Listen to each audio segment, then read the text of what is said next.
Yep. All right. Good afternoon. We're going to call to order the Tuesday, January 9th, 2024, 3 p.m. school board workshop.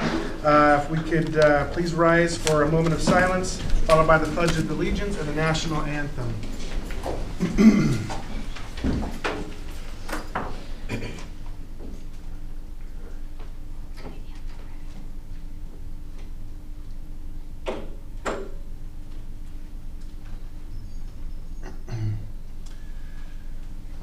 Pledge of Allegiance.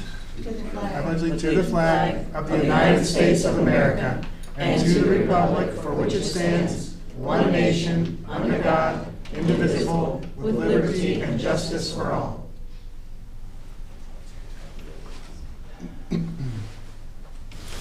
Oh, say, can you see by the dawn's early light what so proudly we hailed at the twilight's last gleaming, whose broad stripes and bright stars through the perilous fight o'er the ramparts we watched were so gallantly streaming, and the rocket's red glare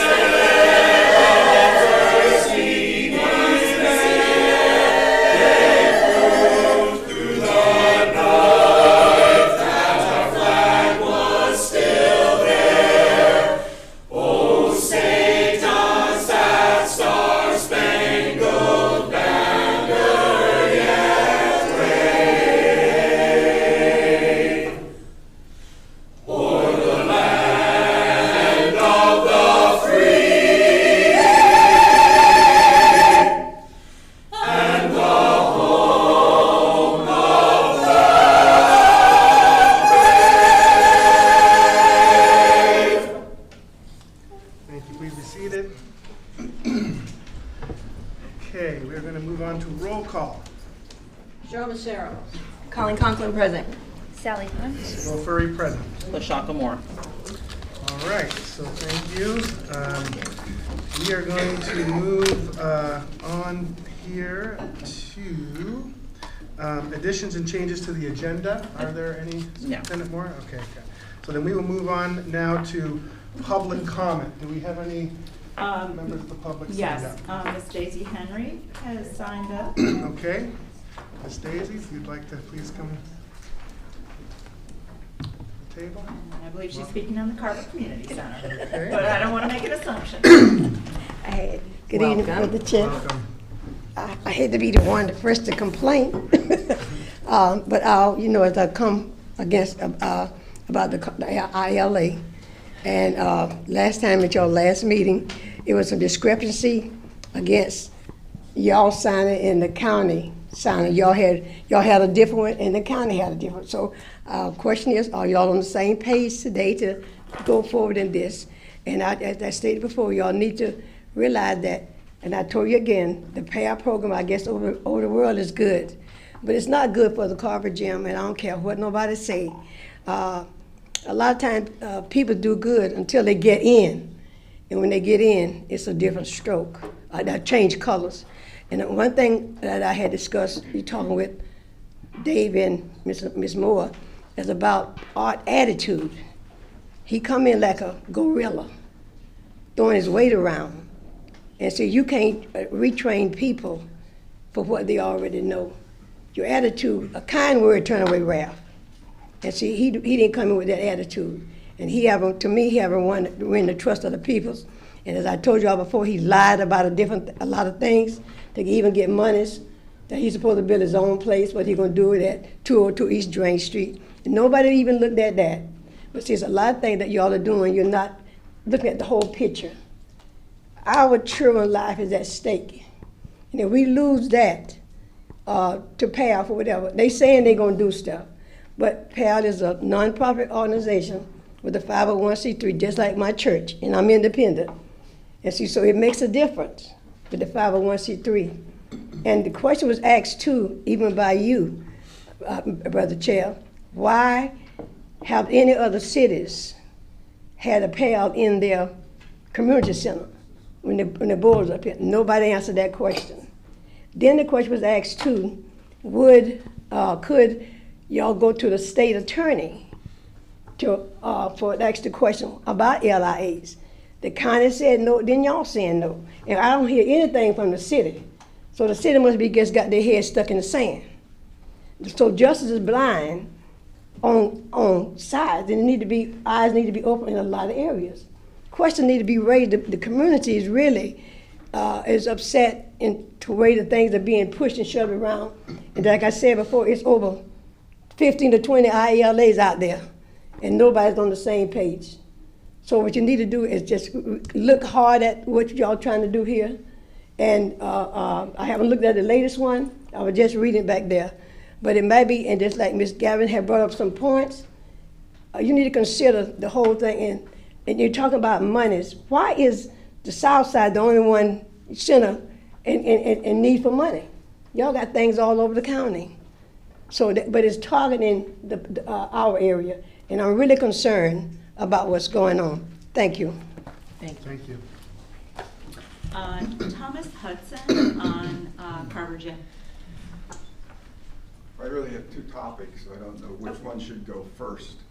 It's your choice. Well, Carver Jim, do you allow speaking after it's presented? for the You have the vote 3 minutes to At the Carver Gym? Just After now. that No, number right 10 when now. it comes right just now, now? yeah. Whatever Okay, you'd right. like to say about it. Okay, I'll go for the Carver Gym. One, the question was asked, who started the ILA? Who felt there was a need to redo the ILA and take the management, at least part of the management, away from the Carver Gym Association and the stakeholders that are there? We never did get an answer to that one. The school board had their interpretation of the contract for the new ILA on December 19th. That's the one that your attorney redacted several things that were in there. It was in conflict with the one that the county passed the day before, okay? Today you come out on the 9th, and the one that you had on the 19th has several omissions on it. I don't have time to go through all three of them, but just tell you on H on page 3, you have no allowance for the payment from the school board to the Carver Gym. That was left out of your package on the 19th. H is in there where you said you will pay Carver Gym $10,000 on the 1st. Right below that on the responsibilities for the sheriff and the PAL, you left out mentoring staffing. That was in there. You left the bottoms in, but as you go through your pages, on page 4, where you identify the sheriff shell PAL programs will be available to all youth in Flagler County regardless of the race, religion, and financial disability. On your 19th one that was deducted by your attorney, you had race, color, religion, sex, gender, disability, and financial situations. Why you left sex, gender, and disabilities off on a gymnasium that's supposed to be fixed for all of the students and PAL members that would come there. That's another discrepancy that you have from your 19th agreement. The other thing that you have on the one that is presented for you today, on the 19th you had the sheriff shall provide funding for the Carver Gym in amount of $10,000 due October 1st. On the one that you have today, there is no money amount identified by contract where the sheriff has to supply the $10,000. The only one in this contract that you have that identified is the city of Bunnell, and I guess it would be that the only one that you could trust is Bunnell. To finish it up, because I don't have time to go through all of them, on page 5, you left completely out the shared responsibilities. Your shared responsibilities on your paper on the 19th, you had A and B in there where you, the school board, the sheriff, and the police athletic lead had shared responsibilities. On the one that you're asked to vote on today, Okay, so I'm gonna need you to wrap that up now. We're giving you a yeah, little I time. am going to, We're is, going over. you know, it's left out of there. So I would recommend that you table this until you can take these 3 documents and create one out of them. You got 4 governments and had this since December 4th, and it's still not right. Thank you. Thank you for your comments. We will be having, this is on the agenda, so we will have presentations from district staff today that may answer some of the questions you brought forward. So thank you. Next. Sorry, No, Mr. Josie. just 1 minute. Eric Josie for the community, Mr. Fury. Sure, please come. No, I'm going to defer my Okay. opportunity All for right. public comment, and I hope after the presentation by the school district, that I get opportunity to make my presentation with the consensus of the board. Okay. Thank you. I didn't sign it. Would you like You're to come fine. forward? Yeah, come on up. Good to see you, sir. Yeah, let us know your name. My name is David Williams. Yes, sir. I'm a concerned citizen, and the question I have on this is what other community center has the same opportunity that they have for the Carver Gym? Why is it so concerned about PAL being at Carver Gym and nowhere else? That's the question that I want to ask. And the next thing is that why do you have to have police there around where there's black kids predominantly? That scares them away. Next thing you know, you won't have anybody out there but the kids from the PAL. So to me, it's just an unfair situation, and it doesn't take a rocket scientist to see things. I mean, I can explain it the way that I really want to, but you can see the picture. So my thing is that why is it that she's so concerned about the Carver Gym? Take the PAL to another place. They got other community centers. You put them in there first and then work your way down there. So that's my concern. Thank you for your comments. Okay. Is there any more public comment that has not signed up that would like to speak at this time? Okay, seeing none, I'll bring it back to the board here. And we will be moving on to number 7, finance consent. We have a request board approval of Imagine Charter School financials. Good afternoon, Chairman Good Curry, afternoon, welcome. board members, and Superintendent Moore. We are here to answer any questions on finance consent, starting with 7.01. Are there any questions or comment? Okay, so we'll move on to 7.02, request board approval for purchase orders over 10,000. Yeah, I have a question. You do? Go ahead, Ms. Massaro. It's page 1 and 2, Alonzo Sign Language. How is that, do we contract for them, or is that through Florida Virtual? What is that? That is an actual contract with them. For our schools? Yes, for our students. Okay, so our students are taking instruction directly from their instructors. Kim Halliday, you want to? Yeah. That's what I need clarification on. Sure. This service, how is everybody? Happy New Year. Happy New Year. This service is specifically for students who do have disabilities. So Okay, it's an this is interpreting different. service for them. This is not instructional. Okay, because I know we have instructional, I'm just trying to figure out how that fits into the grand scheme of things, and this is not it. Correct. Okay, yeah, thank you. Any other questions? No, that's all I have tonight. The other thing too, in page 22, Quantum Health, 23,000. You know, Page, Page 22. that's the next item? No, that's vendors. Yep, next on. Okay, so we're going to move on to 7.03, request board approval for vendor payments. Yeah, that's Quantum Health. We're paying 23,000. Actually, it's a good thing because I'm getting more positive feedback. So I just want to say that what I'm hearing from a lot of our staff that are utilizing Quantum Health, the changes that they have made seem to be effective. So let's hope that continues. So just a positive on that. Okay? Yeah, that's encouraging. All right, any other questions on vendor payments? Seeing none, we'll move on to 7.04, request board approval for deletion of inventory, tangible personal property, and vehicles. Okay. Seeing no questions, we'll move on to 7.05, request board approval of finance budget amendments. Any questions, any comments? Seeing none, we'll move on to 7.06, request board approval of professional development travel. Okay. Anybody? No? Okay, so we'll move on. 7.07, request board approval of district financial statements. Yes. Just a couple of questions. Conklin. Patty, can you tell us a little bit about the, for budget revisions, the increase for Imagine's portion of the half-cent sales tax, $650,000?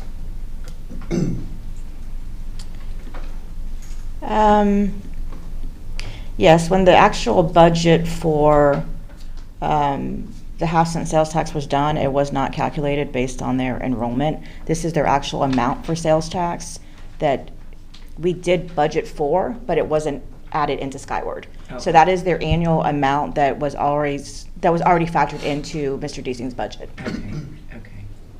And in order for us to pay it out, we had to get the budget in there. Got you. Okay.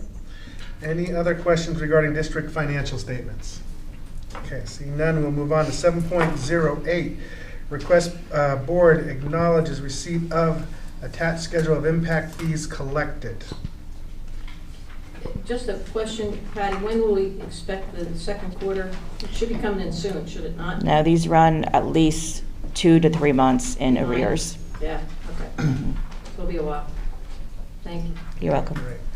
And just for the benefit of the public, sometimes we're able to move through these consent items because these are posted to our board docs, and we're able to review these ahead of time, and we only ask questions if there's things that are not, that seem to be new or something we're not aware of. So thank you both for Thank you. the presentation today. Okay, and we are going to move on now to 9, academic services consent, and we have science instruction material adoption. Ms. Heidi Alves. And as she's coming, this information is for information only for the board and information for the public. You will not see it on your business meeting for any action. Good afternoon and Happy New Year. Happy New Year. So I am, as Superintendent Moore said, I'm here not for consent, but more for informational regarding our science instructional materials adoption process. I'm announcing that we are beginning our public review period for this year's science instructional materials adoption that begins on January 19th and it goes through February 17th. And then we will have opportunities for public comment at the February 20th meeting. I just wanted to give you some statistics and some history about how what we've been doing so far with our instruction materials. 19 teachers, coaches, and administrators attended the NEFAC Instructional Materials Fair in Gainesville, and that was October 16th and 17th. And then we had the publishers come to Flagler here in these rooms here on the 3rd floor on the 7th and 8th, and the publishers presented in 45-minute increments to our teachers, our committee members, really, and our parents. And we had 39 teachers attend, 7 administrators, and 10 parents. So it was 2 days, and it was great. Instruction materials have been delivered to each and every school, and they're being displayed so teachers and administrators can review them up until the end of the public review period on the 17th. Lots of the schools are building it into PLCs or common planning, giving them really some good, authentic time to review those materials. I built out a Schoology course where I go through the rubric. We built a rubric that we modified from the DOE's core questions rubric, and the Schoology course that currently there's 86 teachers that are registered in it, and I made little videos that walk them through the rubric. So when they look at the materials, they know what they're looking at and how the state goes about ranking them, so we can do the same. So All the rubrics will be accepted digitally, so it'll be an easy way to keep track of all of the data. At the completion of the public review period and after public comment, we will then convene the instructional materials committee, which will consist of those 39 teachers, 7 administrators, and hopefully a few more than the 10 original committee members that attended in December. And what we'll do at that time is we will rank them based on the rubrics, and then we will sit and wait for the state to then give us their list in hopefully early spring, but probably more like late spring. But as far as the public review period, as of the 29th, there will be a tab on the Flagler School's website where parents and community members can go in, and they will have access to all the digital materials with directions, and publishers created really nice little videos to kind of walk them through what they're looking at, as well as PDFs of the student resources. And all of these resources are currently being housed in the Teaching and Learning Department on the 3rd floor of this building, Government Services Building. And starting on the 29th, anyone that wants to come in and review those materials can do so from 9 a.m. to 2 p.m., Monday through Friday, except holidays, and no appointment is necessary. They can just come on in and review those. So, any questions? Yes. Question? Yes, Dr. Concord. Okay, so a lot of work goes into this process. How are we advertising for parents to be aware? I know typically schools will do through their PTOs or their SAC meetings.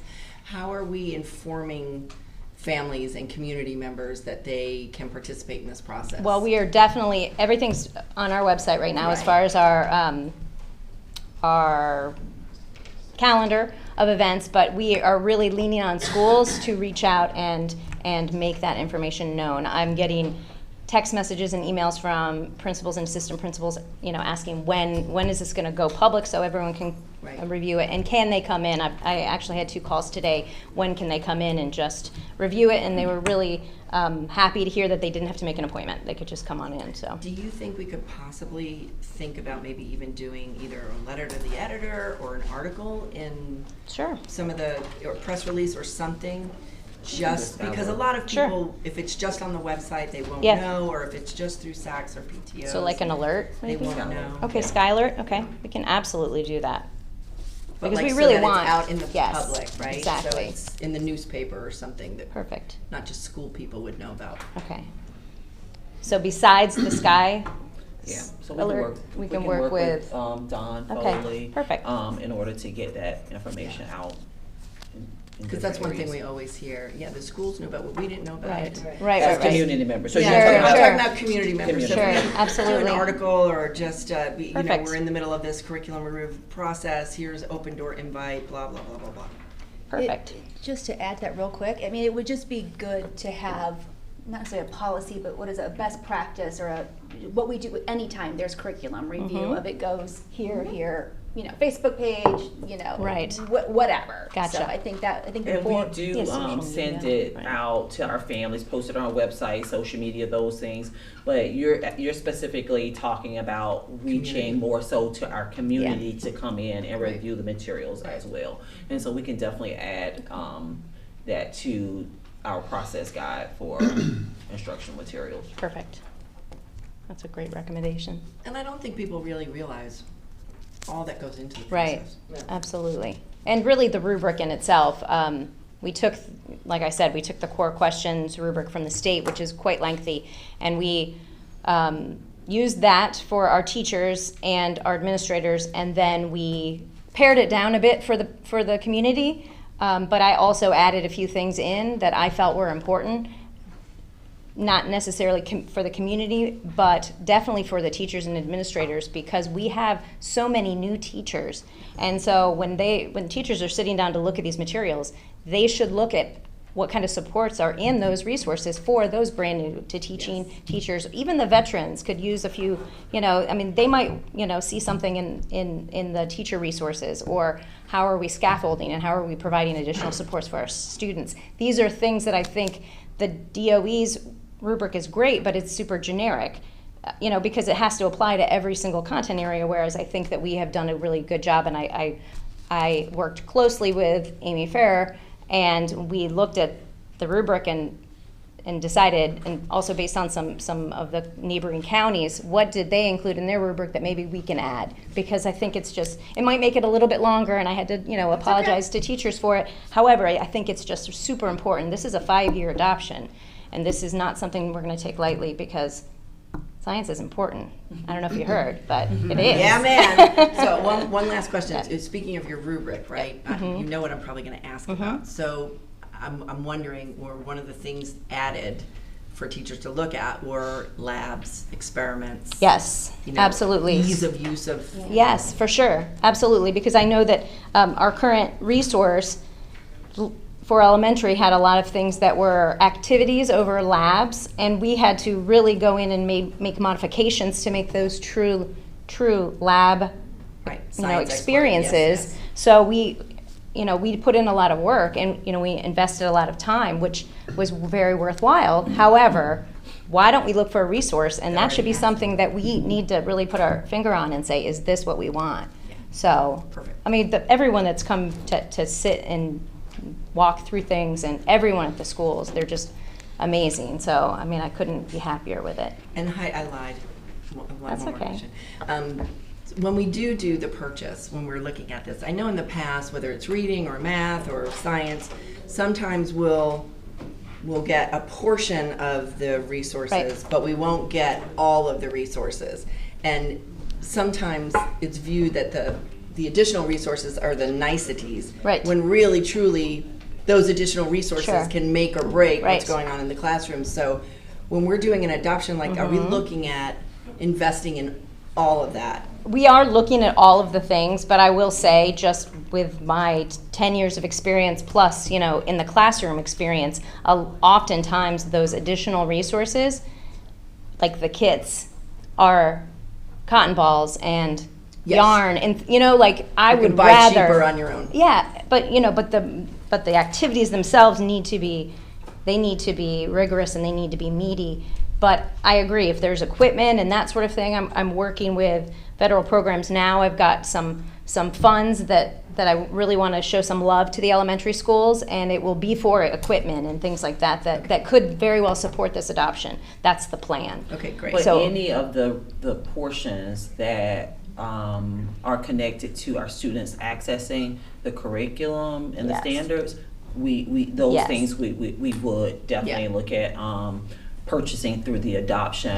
However, sometimes we do not go for some of the additional materials that we can purchase in bulk and in a different manner. For sure. If it's access or if it's a scaffold resource, we do. But we do also work with our schools to make a determination about the number of physical materials versus some of the digital materials and all of those different things. Specifically with science, it just gets so critical that they have the materials to actually conduct the experiments that are recommended. So whether it's buying the kits or building our own kits, as long as they have that material and the equipment and the whatever they need to actually have that hands-on experience. And we have consistently ensured that there were dollars in our budget in order to make sure that our schools have access. And that teachers aren't having to go out and buy cotton balls. Yes. No. And I know you're wrapping up, but I want to give you an opportunity to make a plug for something extremely exciting that just happened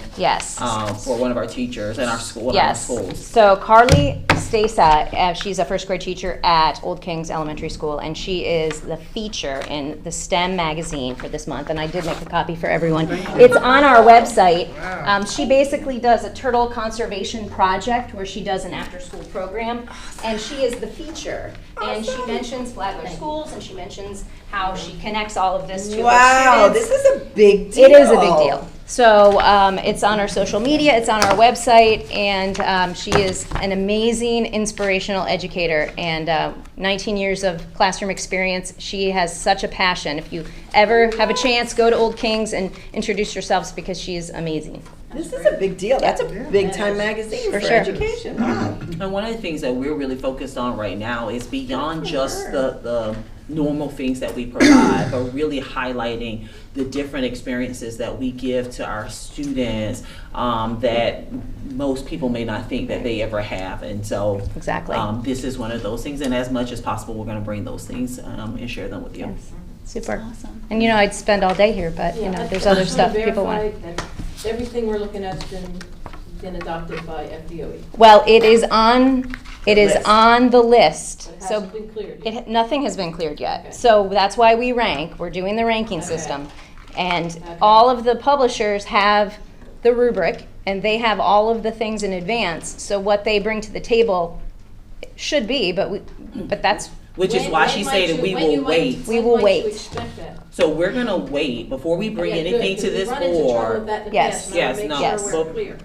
Yes. Before we bring anything to the board, we will go through this, we will review, we have to be prepared and Yes. ready. When the state releases, the final approved list, that's when we will come back before the board, Yes. for Because we've been stoned a decisions. couple times, and Yes. I wanna make sure we don't have yes. that. I just want to be ahead of it, and I want Yep. the process because, Perfect. we want to make sure that we're in a gap year. So we want to make sure that we have time and we can adopt resources. Because really what we're using currently, which is HMH, they didn't even put in for adoption. So that isn't an option.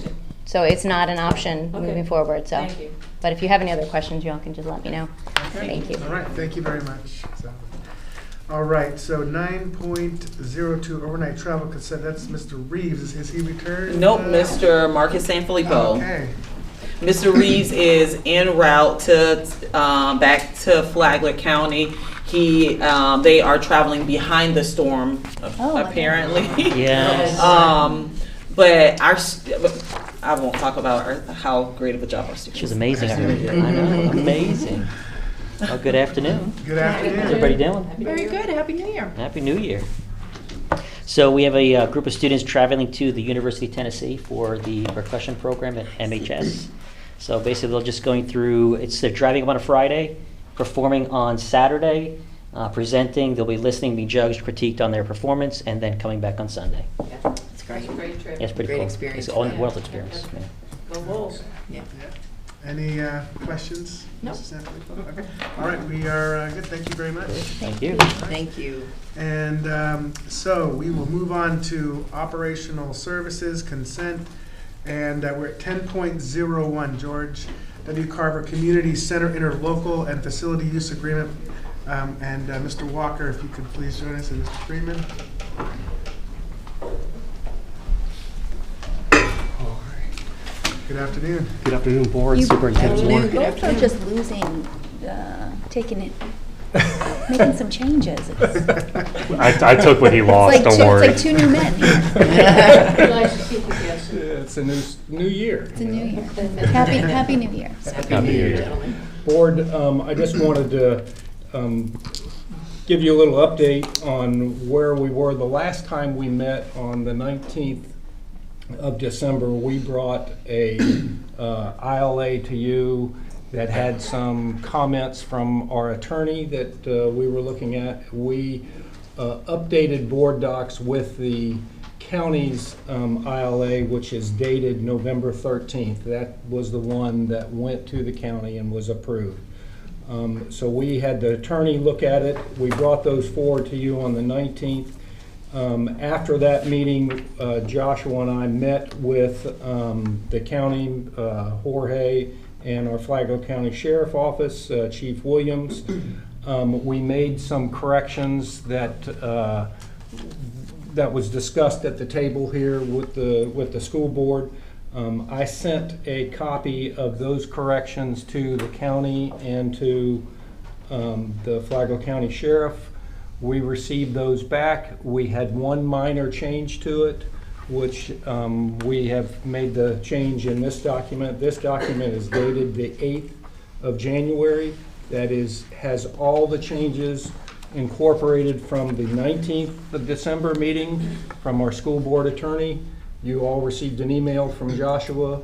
I did receive some comments back from the school board. This document has those comments incorporated in it. And then the county had a small change about funding for, or setting rates For use of facilities. For use of facilities that we incorporated in this document. So on board docs, like Mr. Freeman mentioned, you have the county copy that was approved at their December 18th meeting. And then the other one dated January 8th is our copy with red lines. That's what's presented here before you at the on the screen. I do want to make note that this is the one where we went ahead and, with Attorney Gavin's guidance, we added in certain things like adding color, sex, gender, and disability to the whereas clause. I believe there's some misconceptions just based off of what we were hearing. The red line copy is what Flagler Schools has made edits to and has brought forward after meeting with our partners with the Sheriff's Office in the county. So before you is that agreement. So Joshua, the January 8th document, that is the document that basically contains the recommendations from Christy Gavin. Yes. And are you saying that that was shared with the county and the county is in agreement with that red line document? Yes. The county and the sheriff And were the in sheriff. agreement. Okay, so With an addition. Yes. With that one Separate addition. addition, yes. is that in this? It is. Correct. Okay. So if you'll go to page 6 under, was it section 6B? Or is it? Yeah, 6B. That was an addition, a suggestion by the county to incorporate the county setting fees for essentially renting out that facility. So that is a new item that was included in. Everything else that we made suggestions on, the county staff and the sheriff's office staff were amenable to, and we included it in this document. Yeah. Who does that currently? We do. We do. We set the fee with feedback from the Carver Governance Board, soon-to-be advisory committee. And as of right now, we're turning that over to the county? Is that what the change is? That is what the county is proposing. Okay, and I already spoke to Josh yesterday late afternoon about some concerns with that. Because in this agreement on 1A, it says that, we want to go to 1A. What page is that? I believe it's 2. Page 2 of 20. 11/8, the January 8th document. Yep. That is the document everyone should be looking at. All right, go to 1A. 1A, it states the school board will be solely responsible for the daily operations of the areas of Carver Center. But then this new addition states that the county is going to be responsible for the rentals and the usage. The establishment, and that jumps back now to 5B. The establishment of fees for events for use of Carver Center will require approval from the Board of County Commissioners. The method of collection, the method of accounting, and subsequent expenditures of fees for use of Carver Center or participation activities that occur at the facility shall be developed by the Board of County Commissioners or county. So 1A is in conflict with that. Direct, number one. 2, I was concerned because that's why it also tells us we use our Facilitron. Our Facilitron is based on fees that were set and approved by the school board. Now, that would be negated because they want to set their fees, and I understand what they're trying to do. They want to set their fees to be comparable to what the county facilities are that they use right now. That's what they're trying to do. That's not anything like what they rent otherwise. That's why the school board ended up stepping in at that time. What they rent now out there is like camping locations and large facilities for events or parks, okay? This is so very different. I'm not understanding why they want to do that when we already have a system in place that was working well, which has the site manager who's there, who understands the facility, and already guidelines to follow. So I'm a little baffled by this last minute addition. Correct. So what was the logic, what was the reason for that? The logic behind it that the county staff explained to us was because it is a county-owned facility. That was their And intent the county behind it. does rent out rooms and other items, not just camping facilities. I mean, they have. No, they have large facilities, Yeah. and they have the park facilities and things there that they rent out. The point is that they have a completely different structure than we would, because we're renting a lot for kids. Right. You know, and that is part of that.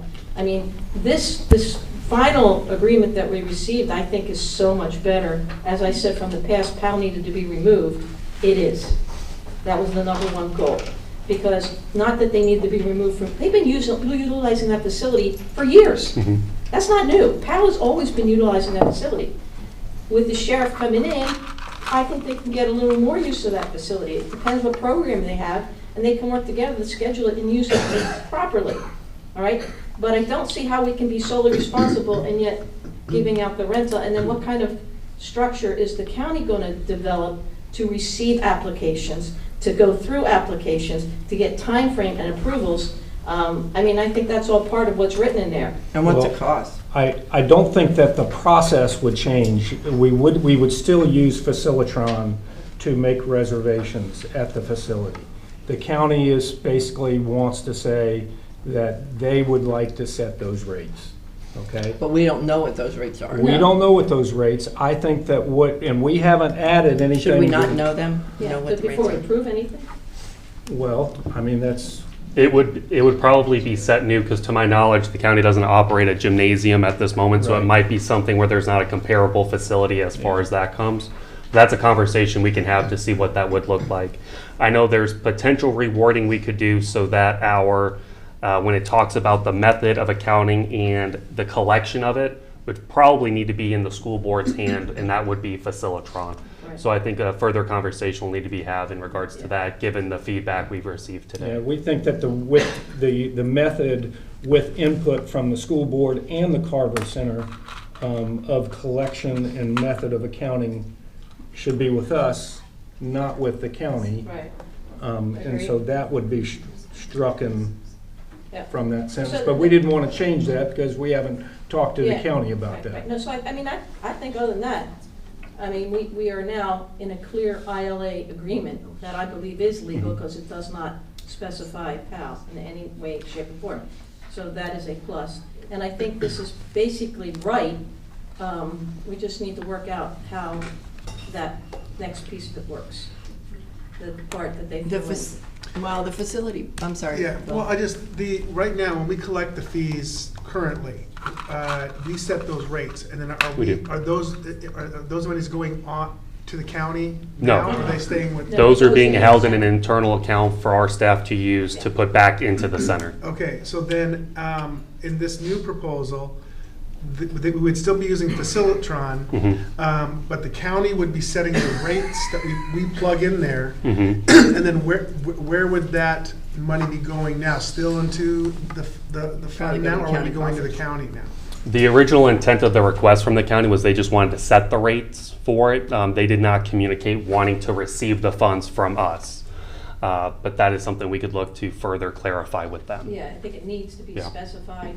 I agree. I think that the intent was they were going to keep it with the school systems, because that's the only money that Carver has to operate off of. We don't budget Carver anything, and all the county budget Carver's for is their maintenance and upkeep. And all of those And- dollars and do go back staffing. into programming. And all the staffing, that means Yeah. the Carver, I mean, the county pays all. But I would staff. want to know what those fees would be, Right. because if they're dramatically different from what they are currently, that, I would have a major issue with that. Well, and I'm just trying to understand why. The change. The change, because No, I if the don't- money is still staying with us, at the same, why If it's would not we- broke, why Right, but I'm try to saying, fix it? I would understand if the money was going to them and they would want to set their own rates, but if it's still staying within, I think that should stay within our purview, because we're ultimately collecting it, and we should be able to say, hey, that's more or not enough at any given time.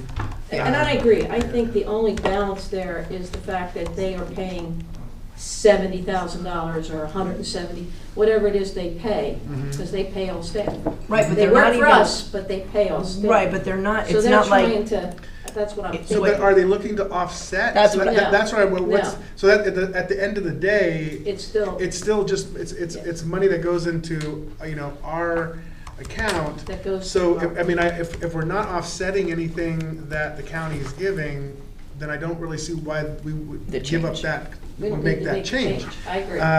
So, I think that's an area where we need to get some clarification and more enlightenment on that. because I thought maybe that was the root of why they wanted to do that. They were looking to offset their cost or investment. They But- have not indicated that to us. And in this agreement, I didn't see it. Does it say that those fees collected go back into the Carver?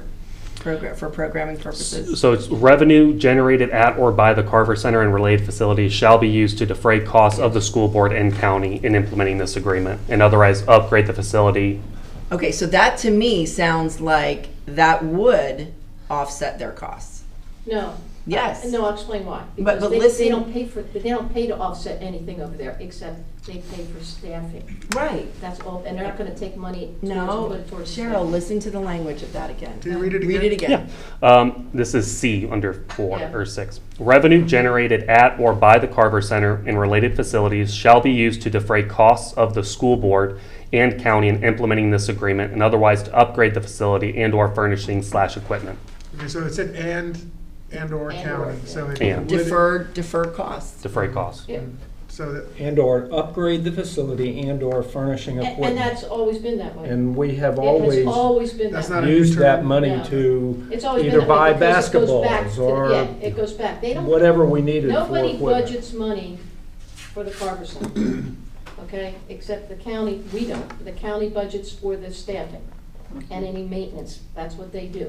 That has been the agreement. It still is. how And that's a often, good agreement. What section how is often do we that, C? revisit these, Section 6. this fee schedule? When I initially took over this role back in, I believe it was 2021, we had adjusted the rate or the fee schedule to be $15 an hour.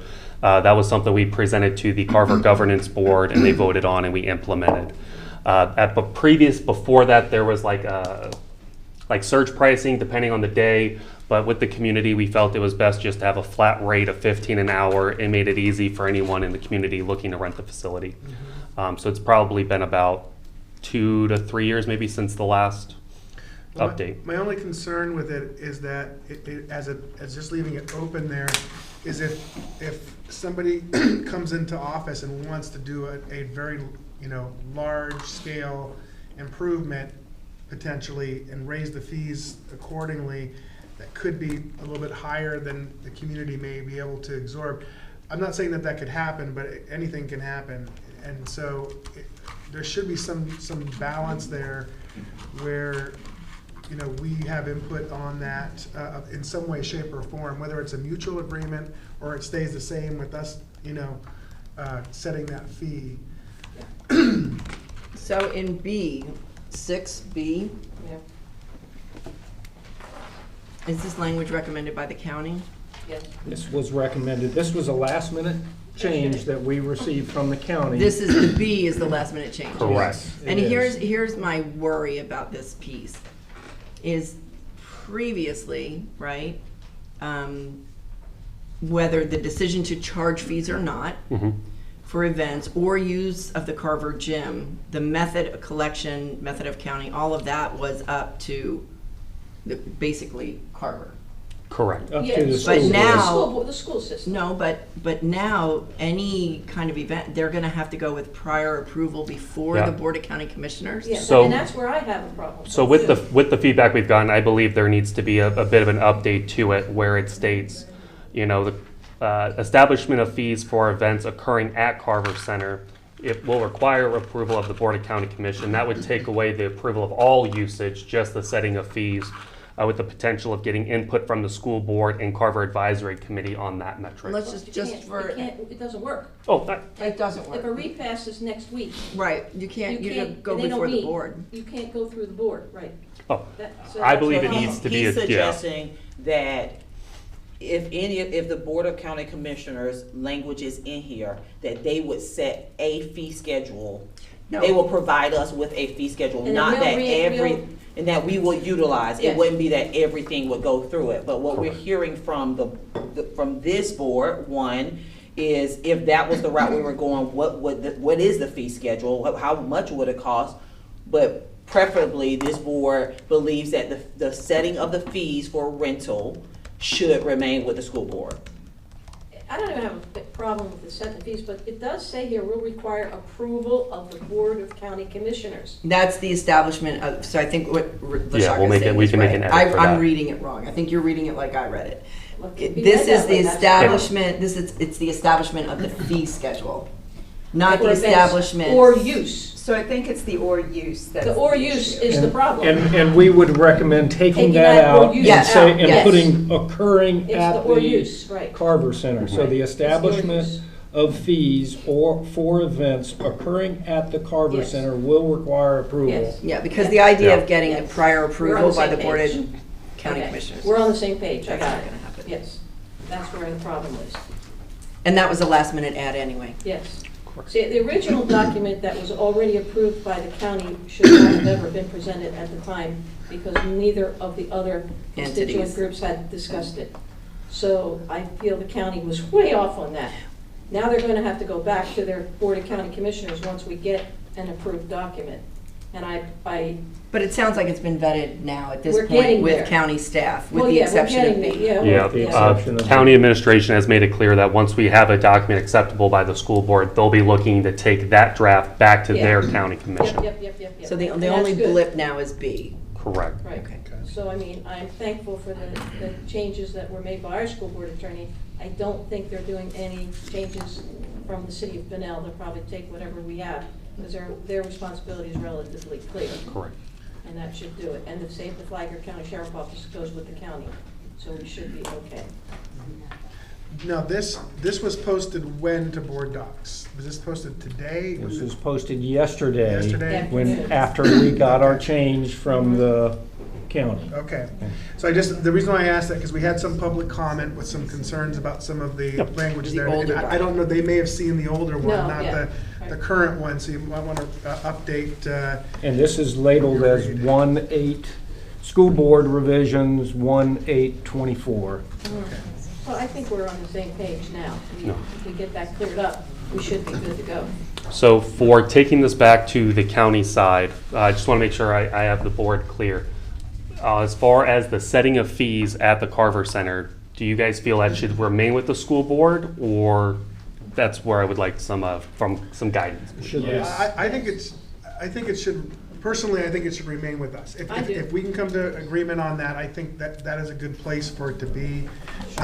We're more involved with that community, and also my only concern is It's what we've been doing. What's the It's matrix just what we have that is used to determine what those rates will be? Because, for example, if you're looking at comparables, right? Benel's a unique city in the sense that there's only one facility like this, right? So there isn't really like a lot of comparison on rate structure. Like, I wouldn't want to say, okay, we're going to compare it to the Palm Coast Community Center, right, which is a little bit different venue than the Carver Center, to use to determine, hey, that's where our rates should be. So that would be my Our rates personal we thing. discussed, when we approved our rates, we were very fair as a school I mean, the board. bottom line is And they it's- were fair, and it was geared towards the city of Benel that it would work. Because, I mean, in some cases, you have one person renting the facility for a small church group. Okay, so you can't charge them an astronomical amount of money. That's where their church meets. So we worked Is out. the county complaining about the fees I don't that are think being so. collected? No, I don't think So if so. it's not, Yeah. it's not Fix it. a problem, it's not broken, it should just be The left way it is. the way it That's is. our- That would be, we have consensus on that, Yes. gang? Yeah, we have consensus. Let's move forward with that to try and retain that within this agreement that we would set our fees. And that doesn't write PAL out. What it does, it gives the new ILA the way it's supposed to be. PAL's gonna have to use facility use agreements working with Bonita, and they'll sit down and schedule, and they can schedule their activities, but then if they don't have activities scheduled at certain times, she can add in other activities, so that the facility's getting as much use I don't think as that's it what can. they're talking about doing at all. Well, they need to. That's part of the But that's, agreement.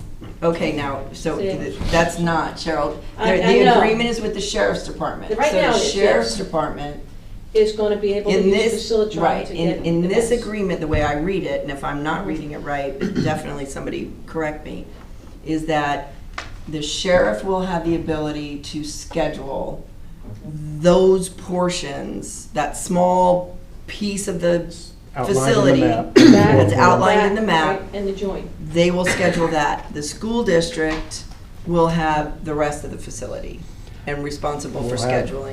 We'll have our areas, and then there is a joint Joint, area there's a joint. Right. that we both we come They together. gotta work together to And we schedule. will do a meeting every 6 months where we look at the forecast of Major events. who's gonna use, well, hey, can you, Yeah. I'm having It'll this work. event. That'll work. You know, we will It'll work work. that out with the sheriff Yeah, and the that'll school work. board. And, yeah, that'll work.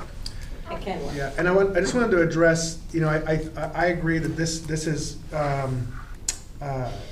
we've gotten to a place now where I think this makes more sense as an ILA, where, you know, the equal, you know, as I read an ILA definition, It's not with a it's about having government entities with equal, you know, powers, so we're not duplicating services, and it doesn't, but there is a mention of them in the whereas, and I think that is an area where some of the community were a little bit concerned. I've spoken with some this last few days, and I just wanted to clarify that, because it's my understanding that the whereas area is not necessarily a legally binding area. I wanted to ask Attorney Gavin, this is more of just saying the intent and why we're doing this? Yeah, the whereas clauses are how we are arriving at this. It's the setting up of the information to provide where we get the authority, how we have the authority,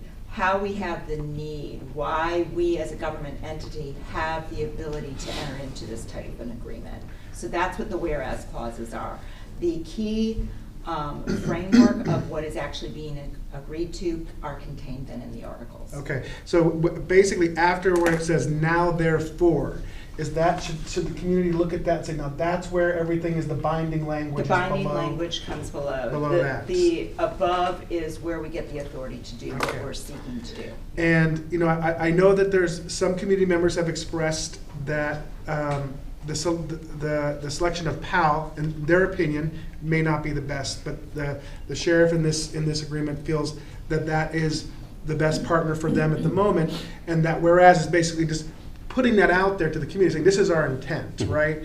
But it's not binding that PAL be there forever, because even in the body of the agreement, under the school board, it says the school board may also utilize the assistance of other partners with programming activities, which may include outside nonprofit groups, private vendors, volunteers, and other groups, right? So we have the same ability to do that, just like the sheriff would in this agreement, which means that right now he's telling the community, hey, right now we just want to be transparent. PAL's the one we want to go with out of the gate.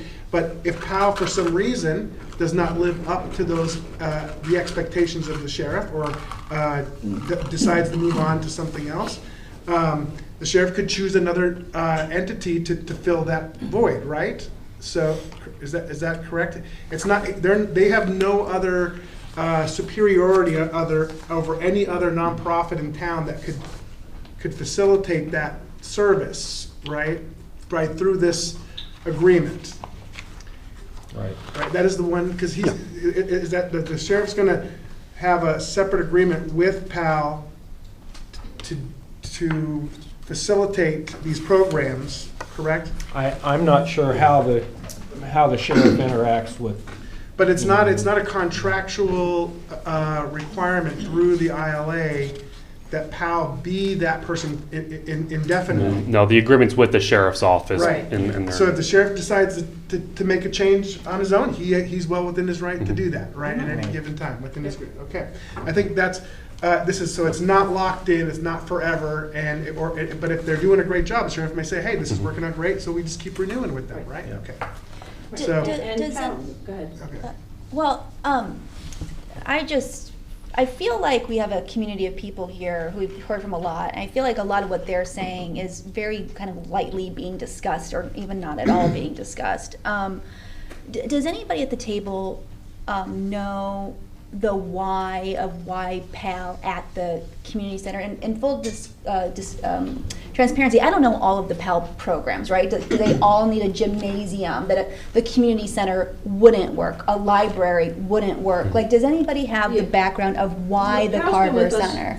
PAL's been with us a long time, obviously, okay? They've been an active agent. And always at the Carver Center? Well, yeah, but not just the Carver Center. They've been at a lot of various sites. They use fields. I know they've been at the middle, I think they've been at the middle school. It with depends where they programs. can find the necessary space to enact the different programs, because they have wonderful mentoring program for girls that generally meets at the youth center. There's a lot of different places they use. They've used Carver a lot, okay? I mean, they have a volleyball program that's been there as long as that I can remember, okay? And that's fine. And now what happened is this growth is going to give them a place. Boxing's been one of the #1 goals PAL's had, to bring boxing into our area. It's a big program in PAL, big program. Flagler has one of the best programs in the state of Florida. And the person that coaches it lives here in Palm Coast. So they've been trying to get boxing for a very long time. They can't find any place to put it. And taking over the back rooms over there, the one back room is going to give them that space they need to start their boxing program. So that's one program I would guarantee you'll probably see start, is boxing. All right. They do floor hockey. They do a lot of different things, and they, like I said, they do have mentoring programs that they can expand on. PAL's a really big national agency, and they try to work as close to them as they possibly can. The sheriff pays for an officer to work with them, okay? And then the rest of it is money that they basically raise through their charges. That's what they charge people to play, and they have scholarships for those that cannot afford. Or they get donations from the Yeah, and they community. get donations, a lot of community Right. donations. So they've been around a long time. They're just looking for, I think, a permanent place to call home. They have been bounced all over this county in different kinds of And facilities. is there nowhere, and I guess, just as a person who's kind of listening to all of it, it sounds, I have known Miss Daisy now for a little bit. My understanding is she's born and raised in Bunnell. What I'm hearing is that the Carver Center is not just a building. Correct. To families Oh, like right. Miss Daisy. Oh, very right. And I Many feel like families, when yeah. we're having these discussions, we're talking about it as if it's a facility, right? And not even, maybe not doing the due diligence of considering what it is to the whole community. And so just as I'm listening to everything, where my mind goes to is like, man, I wish Teresa Rizzo could be in here and like listen to everybody and some, her brilliance and kind of putting things together of, do we have dedicated days, dedicated days for the Bunnell community that, there's no fees, there's nothing else on the schedule. I guess where my mind keeps going to is, God, there has to be, I know we have to do this ILA and there's contracts and whatnot, but it feels so unresolved that I just can't imagine we can't better come to the table and be, if nothing else, as a school district, a school board, be an advocate, just to make sure that maybe there's just at least some more consideration of what this building is to the larger community. So, And I agree, Sally, but that's basically where we started when this whole partnership began back into early 2000, okay? That it was going to close. The county was closing the building. because they're funding it. They own the building. Yeah. They're going to close it because it was just costing them money. They didn't see any purpose for it. Yeah. That's when the school board got involved, because they were going to bring structure, bring bodies. It was going to start to be useful. And it did, and that's where we got, so they pay everything. So this is like the compromise. Yeah, right? exactly. It's like, Exactly. we'll So- continue to fund it, and so it can't just be a facility. And keep people active in it. Now that Yeah. the renovations are done, there's more rooms to have, there's more things to do, and the more we can bring in there, the better for the community, and it gives the community more options too. And that's why we have to try to keep the fees down, so they can still have their small little church or whatever it is they need, a meeting. They want to have a meeting. Or, like you said, free. Kids go there to play basketball every day for free. You don't get that a lot of places. You just don't get that. So, and you're right, we need to keep it to the community. It is a community treasure. It truly is. But also things cost money. Yes. Right, And and you so have to pay that's, the bills. You have to pay that's the bills. In this where, conversation here, I'd like to just use this to segue into something that, so now most of you have heard from Mr. Eric Josie. He's been part of the conversation for quite a while, has come here for public comment. He has, I've met with him one-on-one. I have also spoke with him on the phone several times. You may have received emails from him, and he's been providing some input. A lot of it had to do with the PALs being part of the ILA and not being part of there. That's been resolved, right? And so, he had asked today if he could be part of this conversation, and I said, well, we understand your position, we know where you are, right? And some of that has been resolved, and but he feels he has maybe some more information that might be helpful to this conversation, even though we're getting closer to the end. So I told him I would leave it to the board if we had consensus to do so. If you feel that it could be helpful to hear him bring some additional information forward, I would bring him up to talk during this agenda item. So I'm going to ask, is there consensus? Would you find value in that conversation? I don't have a problem with that. Okay. He's invested a lot of time. Before we do that, can I ask for a clarifying question? I don't want to gloss over the concern that Mr. Williams brought up, because to a degree, we could say it's the elephant in the room, but it's a discussion point. And so I just want clarification. Is the Sheriff's Department going to be utilizing this as like an outpost? Or is it simply going to be for sports and athletic programming, or is the sheriff intending on actually posting up deputies there? To our knowledge and what we've talked about, the only staff that would be representing the sheriff's office there would be their director, which is a deputy, and then their civilian staff worker that is there strictly for PAL programming. Okay. Because that's a good point. Because there is a concern. You want it to be a facility where the students, the children continue to come. And there may be relationships that need to be built, but the idea that would be an issue or an hindrance, I think I don't want to ignore that point. Absolutely. But I think when I brought up Teresa Rizzo, like that was actually part of my thought process, is like that is a thing. If this is going to be what it's going to be, is there anything we can do from our end? Events, whatever, and that's where she's so good, right? Where we can, is there a place to make that community? Just a point, the Ed Foundation is involved with the Carver Foundation now. So I think you're going to see more of that partnership, and that'll lead you into all the Mary is there. And Bonita, there are a lot of great things that happen at the Carver Center already. And just even a simple conversation around, before, if you were to look at the calendar, it just stated open gym, which leads you to believe that it's just students and children playing basketball. It's really not. And so she has been very pointed and targeted to make sure to highlight the different events that are actually happening, because before you could do it and she could make, because nobody else was in there other than the people through use of facilities, but now that all of this attention has now come to what's happening in the Carver Center, and almost this assumption that great programs aren't happening, which is completely untrue. There are a lot of great things that happen in the Carver Center every single day.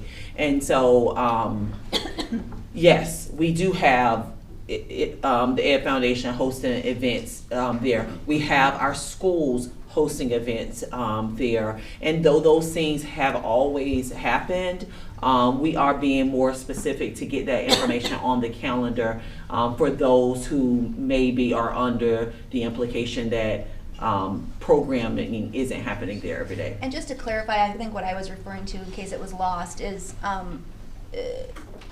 if the Carver Center has been something for years and there has been kind of some change, and I get it, it's in an effort to keep the building open, but is there some type of a space where different groups can come together, so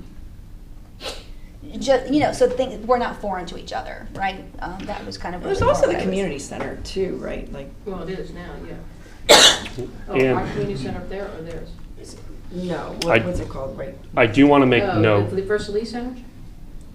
Yeah. Right next to it. With this agreement, there is still the Carver Advisory Group. So we used to have the Carver Governance Board, With this agreement, that switches to the Carver Advisory Group, which does provide a voice from the community, as well as stakeholders such as the school board, the county, the city of Bunnell, the sheriff's office.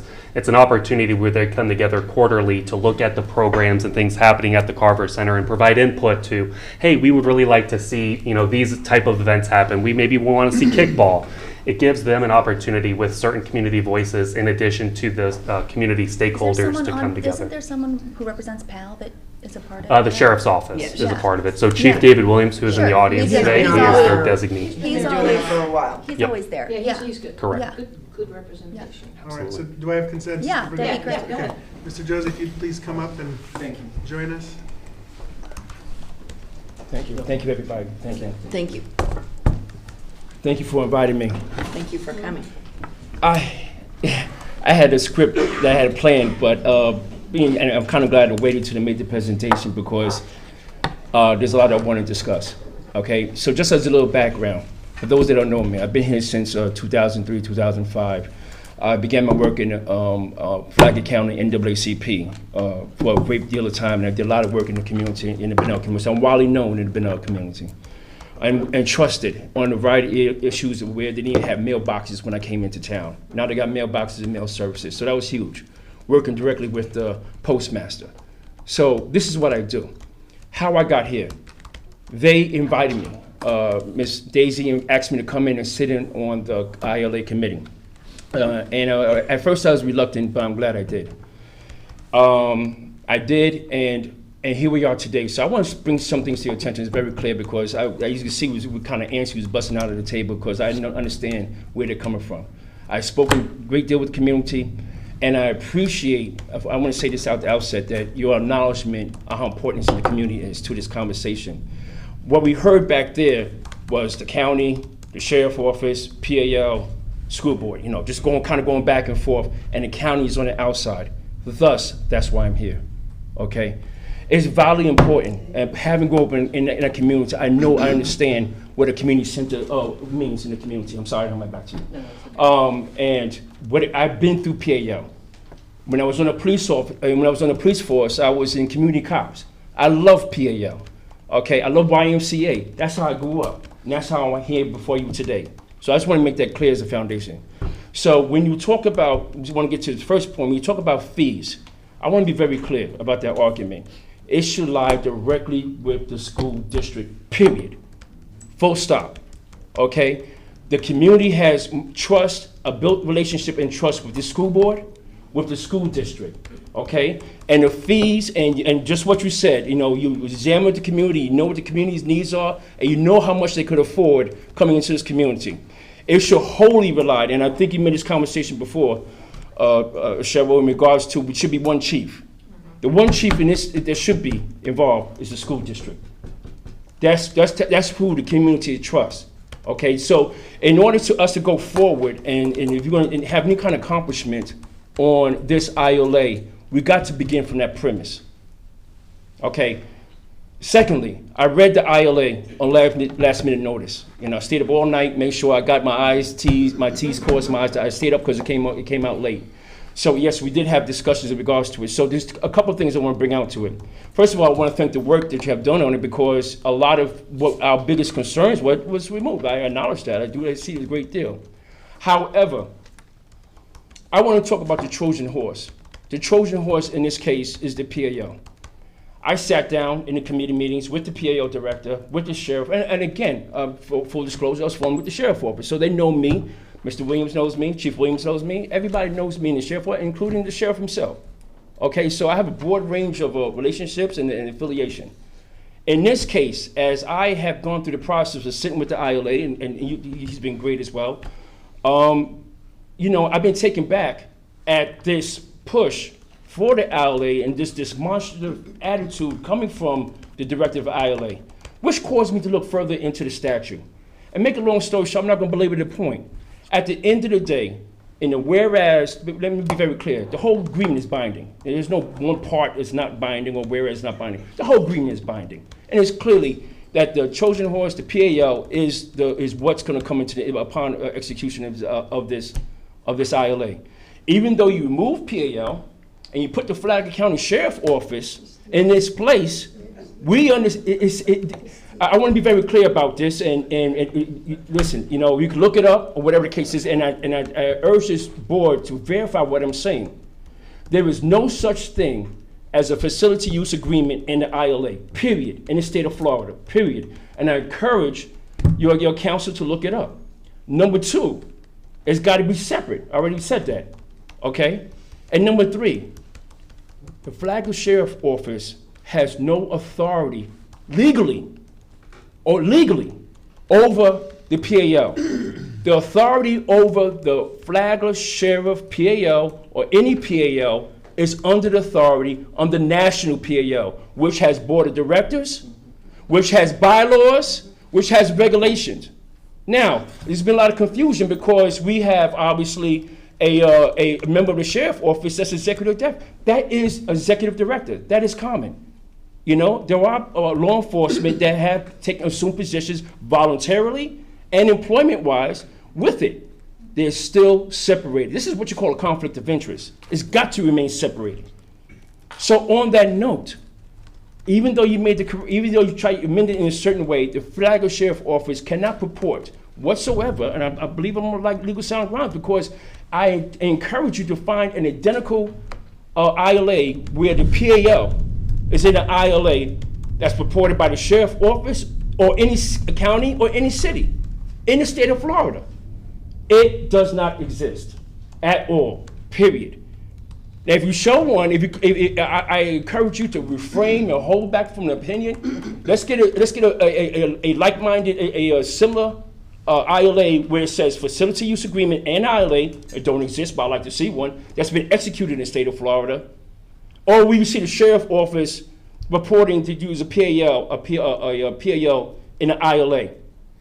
It's only permissible in a facility use agreement. Okay, we have no problem. You could execute a facility use agreement, MOU, a lease, contract, whatever you want to do.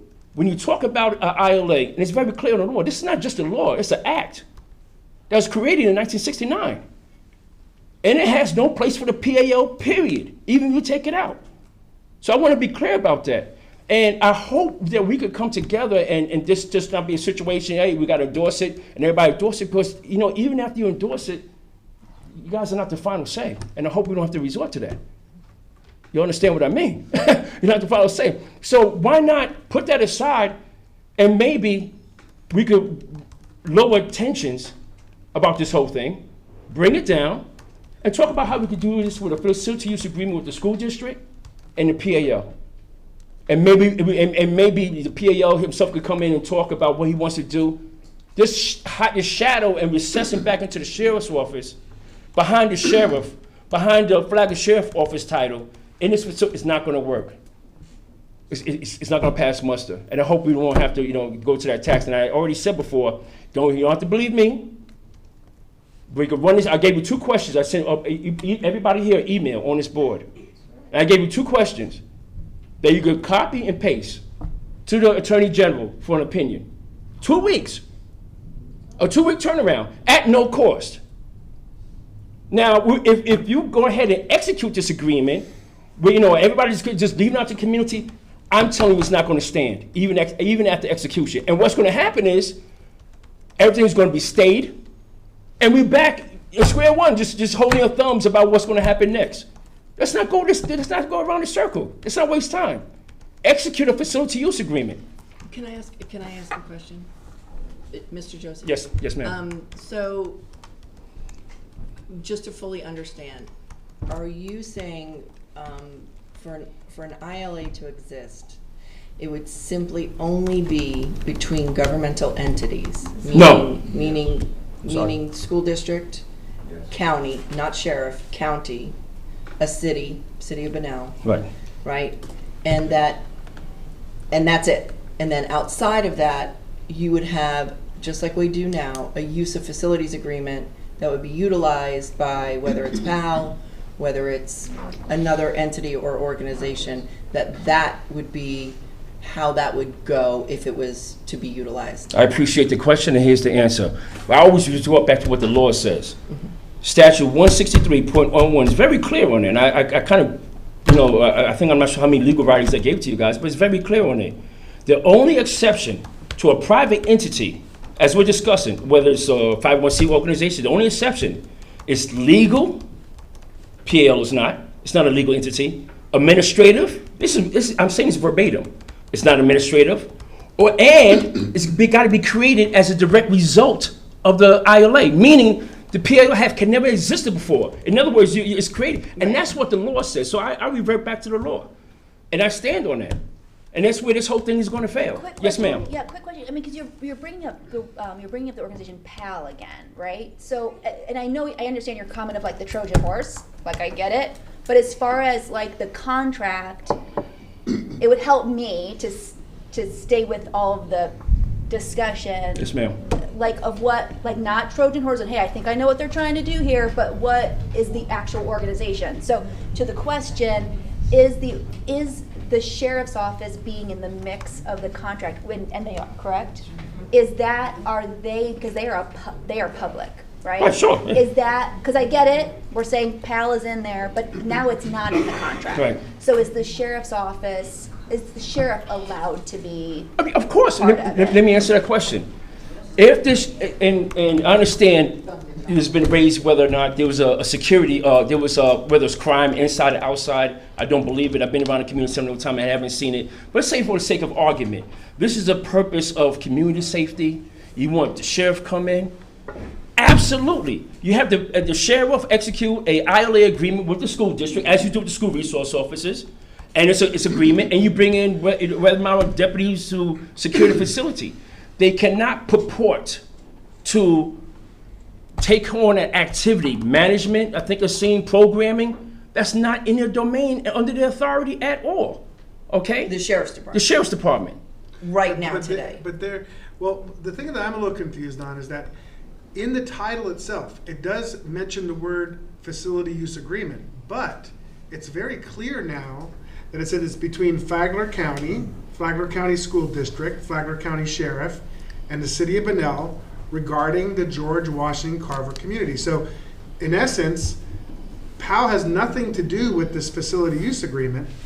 They're the nonprofit that the sheriff is choosing to facilitate the activities that they want to do in their part of the gym. Just like when we, in that language I said down here, for the school board, we also in turn could use nonprofits to facilitate programs within our part of the gym as well. In a facility use agreement.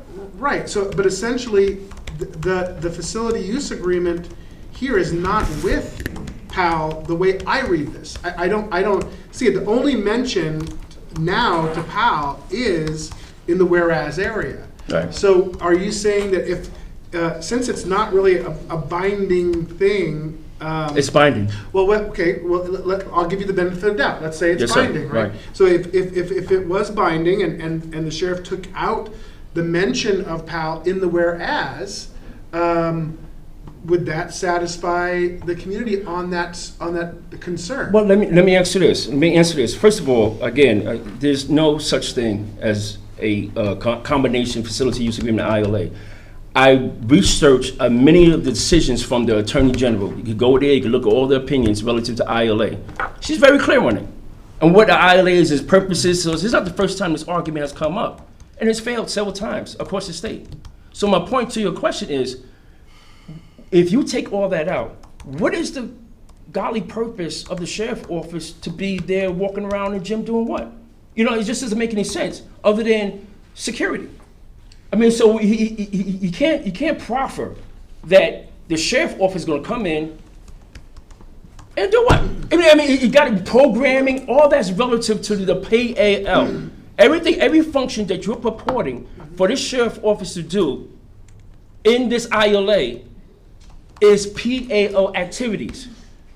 So, board, I just want to, because in this conversation, it's good conversation. But my hope is here is that we can, number one, to ask is there any more direct questions for Mr. Jorsey based on what he brought up? Josie. I'm sorry, Mr. Okay. Josie. Yeah.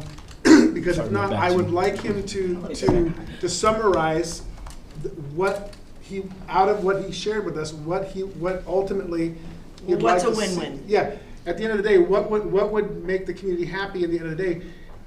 Within this interlocal agreement, okay. so that we need points to work. I got you. You know what I mean? got you. So- No, you asked me probably about about 15 times, and I kind of go different ways, and I understand that because we want to resolve this matter, we want to settle this matter, but I cannot go back to these faces right here and tell them that we now on legal basis in them signing this agreement we're all right. I cannot do that.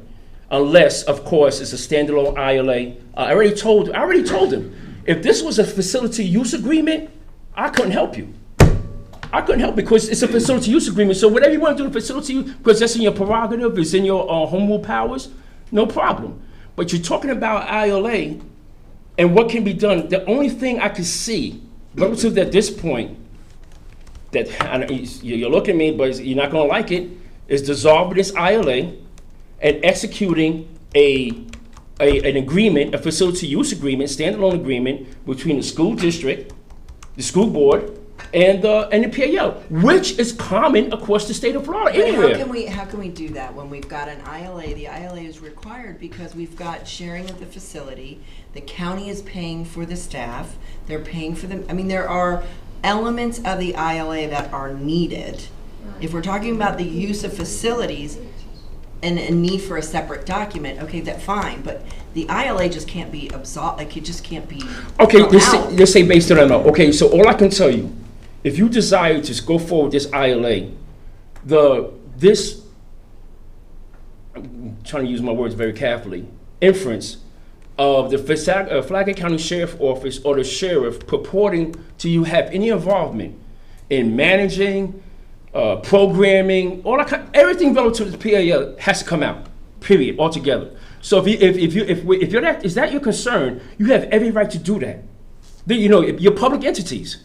I understand that. Right. But once you incorporate the organization, a 501c organization that's not legal, that's not administrative, that hasn't been created, but you want to use their activities in here, it's not going to cut mustard. It's not going to happen. I mean, it's just. I mean, the Attorney General's opinion bears that out. If you just go there and look at the previous opinions. So if we take out, if it just is an interlocal agreement, scratch the facility use agreement. That's a great start. Just like it's all been before. Absolutely.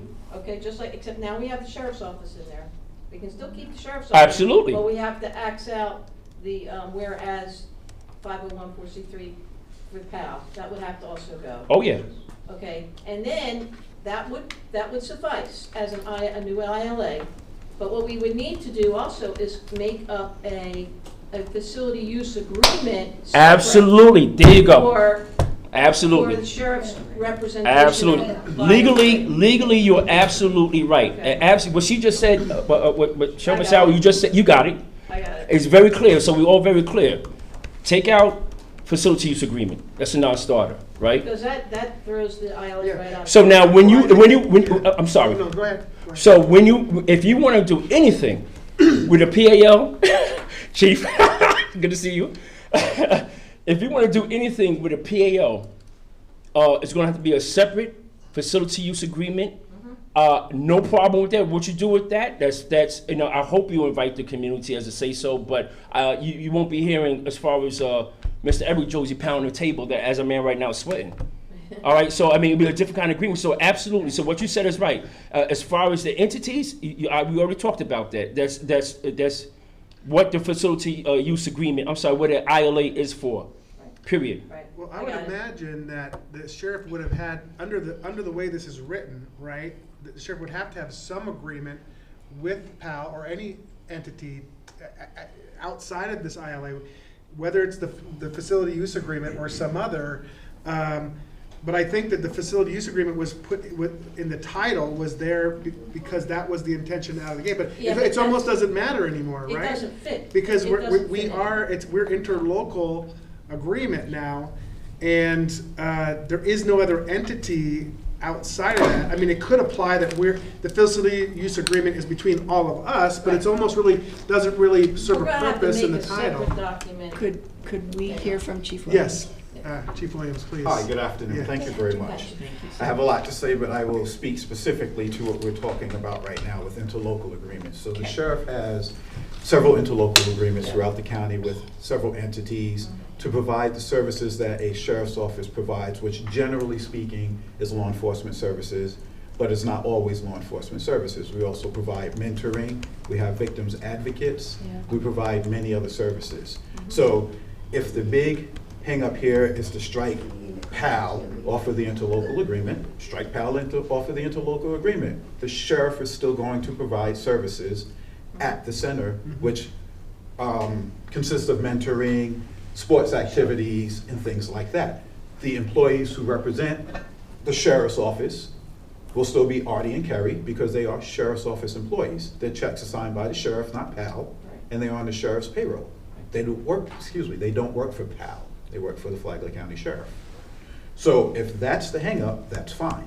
The whole point of the interlocal agreement / facility use agreement is because of the resources being brought in by all of the partners that are part of the interlocal agreement. The sheriff is bringing $10,000 a year, as is the school, as is the city of Bunnell, in addition to staff. So if you strike that part out and just say interlocal agreement, well, the city of Bunnell's not providing any staff. So the sheriff shouldn't have to provide any staff.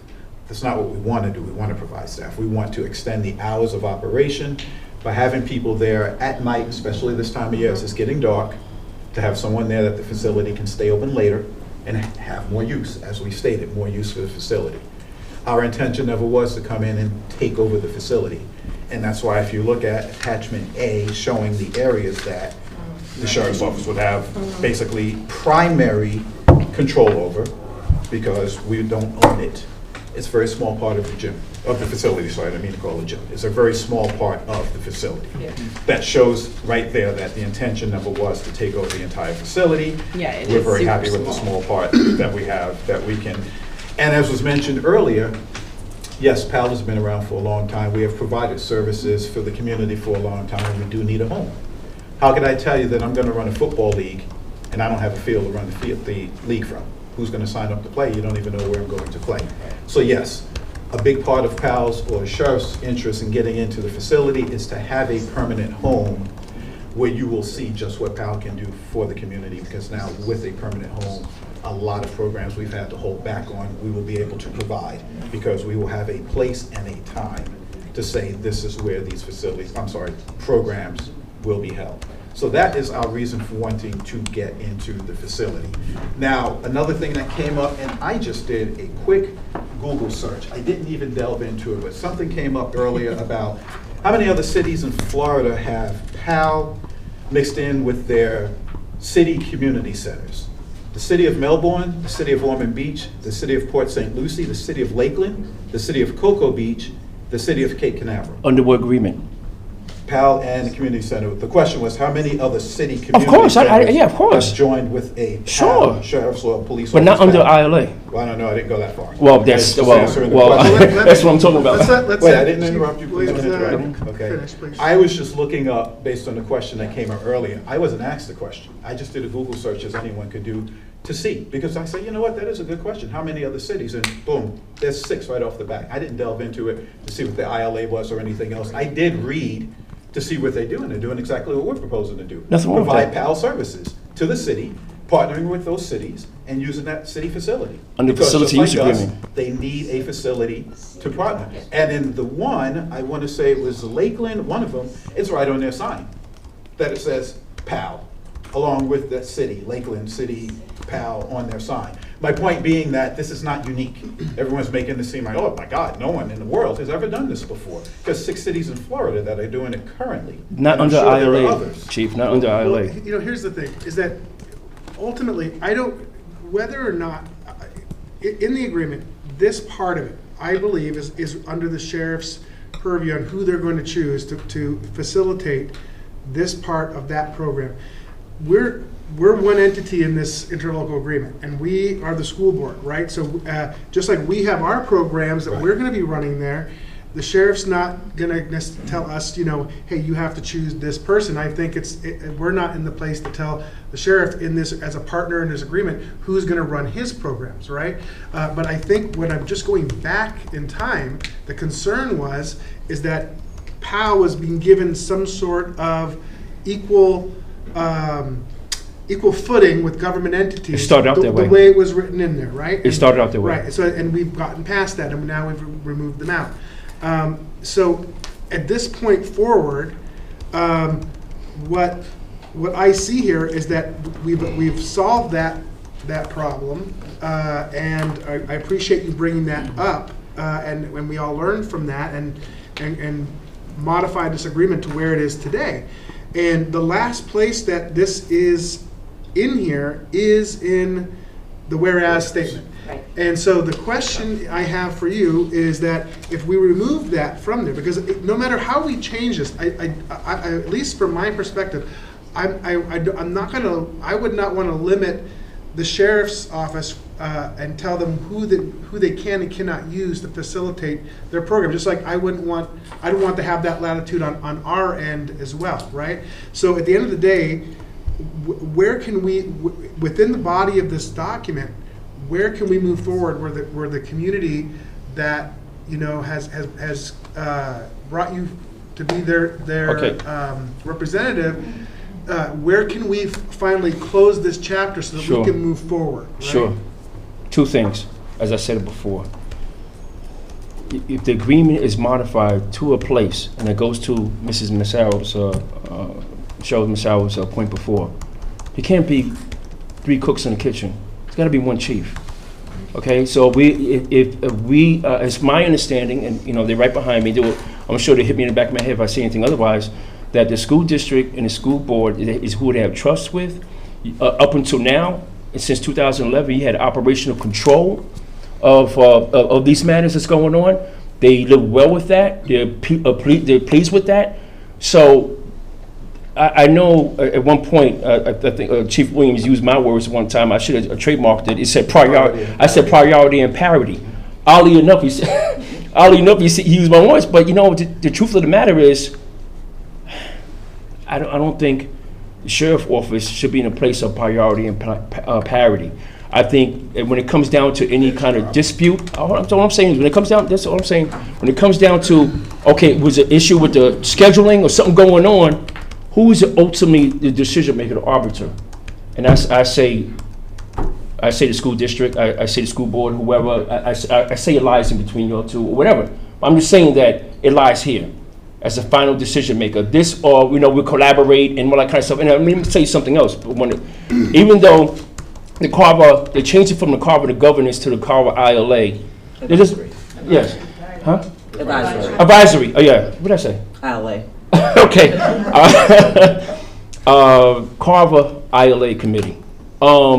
They have raised concerns, and I kind of see it unfolding in this agreement. They just simply not going to have any say at all. Period.